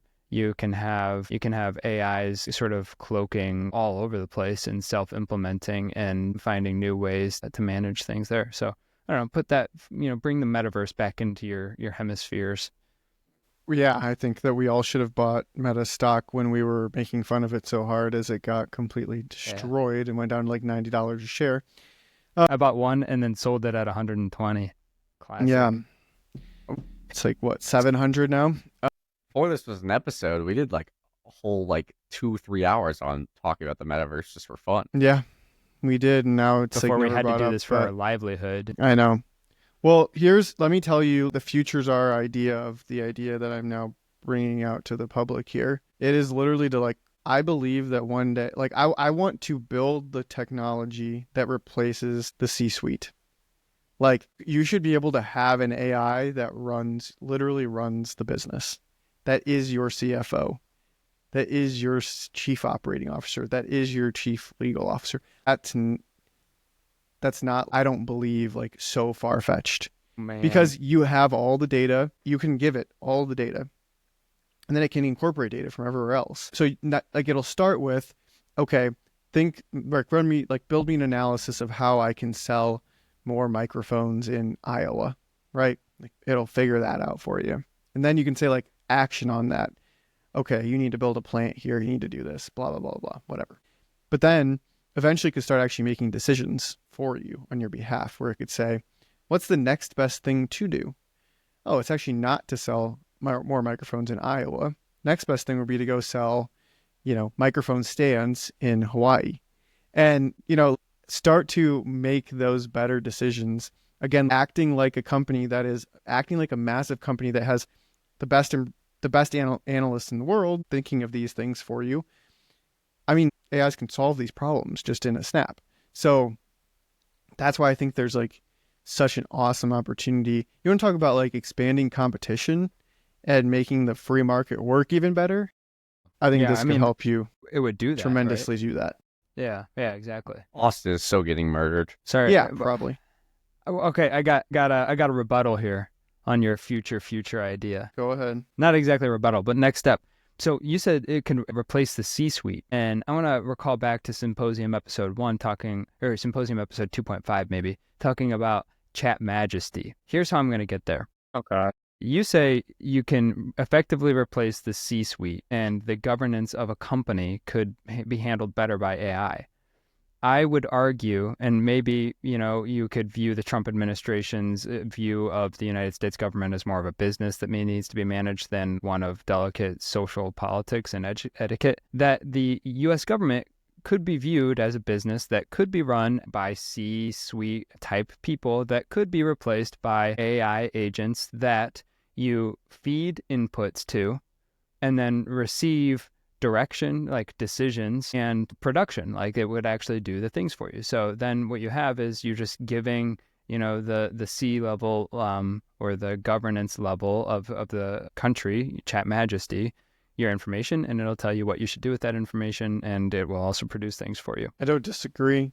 I think the reason you start with business is because business's data is already just naturally amazingly structured and easy. Totally. Whenever I think more empathy or like more emotion comes into decision making, or more even just like perception of a situation is needed, those would be like the longer tail of things that get solved for. But in every instance where you have like really clean structured data that can be ingested and the decisions are just that much better, then the resulting decisions are that much better, I think that's like the first place to start. It's kind of interesting though, because if you go to high level, like Sam's talking about, when you give an input of, I want to grow GDP by 3%, okay, Austin, I agree. Your C-suite agent can make these decisions and probably do that just fine.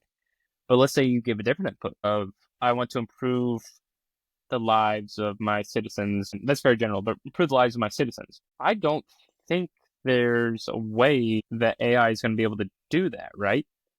I mean, there's no numbers associated with it. So you're talking a little bit about empathy and stuff like that. I wonder if there's a way to even calculate that. Because it's going to be the perception of how the language model perceives what it means to make the lives better. Like you could ask ChatGPT right now, like, what would it mean for an American to have a better life? It's going to tell you some set of 5 things. So but within those 5 things, somebody's going to be disadvantaged by the fact that that's what I was going to get to. Yeah, one of those other it's going to hurt people. So it's one of those things where, Sam, I don't know if your future is like, you take the human out of it. I don't know how the heck you get a Skynet situation all of a sudden. I think the human is at the very bedrock, and it's totally centered around the human. This is, again, a different system that is focused more on the needs are being met.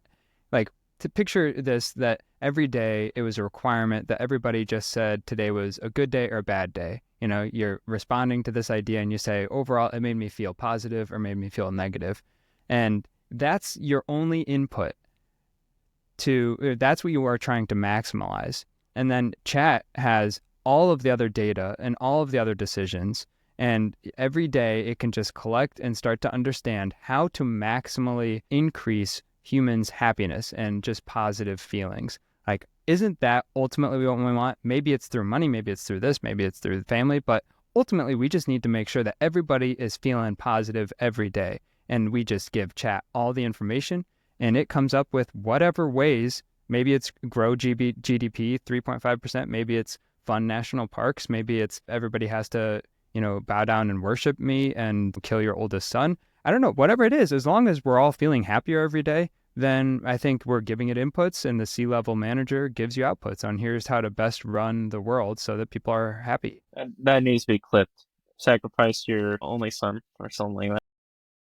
I mean, there's ultimately like a set of principles with any of this that if you want humans to remain at the center of it, then you need to have a set of principles that like the AI has to abide by. And I mean, at the business level, right, it's like, okay, the principles that a publicly held company would have to abide by. It's like, okay, every law in the US, every SEC regulation, plus we want to maximize profit for shareholders. We want to maximize like the happiness of our team members. We want to maximize the happiness of our customers. Like you have to lay out what those principles are, and then it has to like ultimately take those into account when it's making decisions.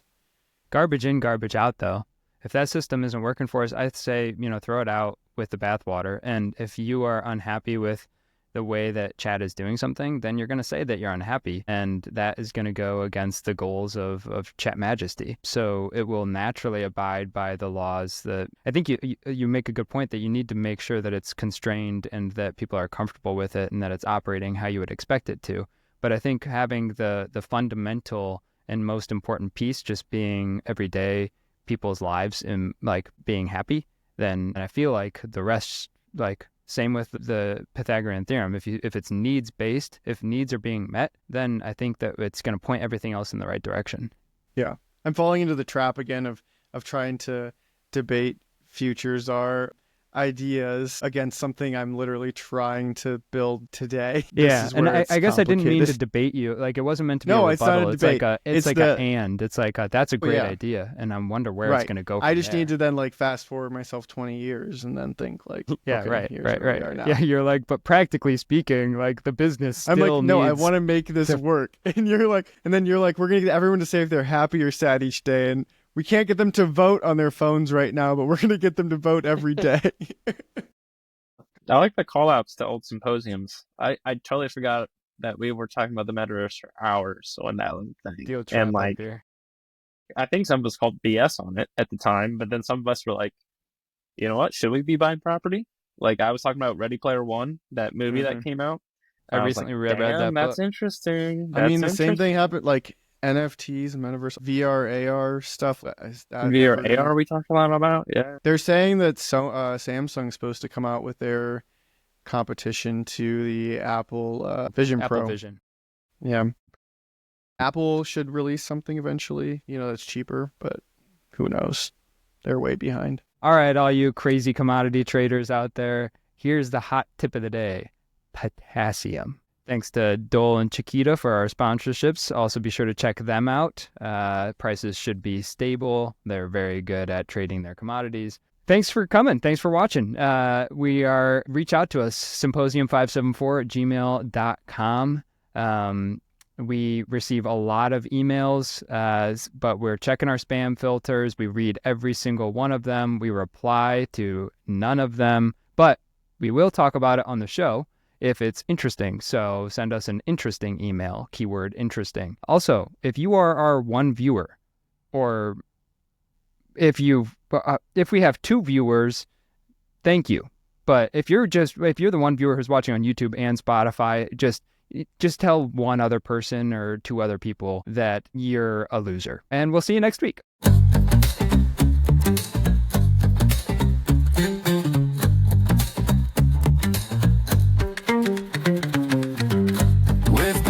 talking since the 5th grade, and somehow we've got more to say. Beat kicks in faster rhythm. Inflation's high, the game's too steep. Stream wars rage while we lose sleep. Big tech's wild, the Fed's a mess, but let's start a party, I guess.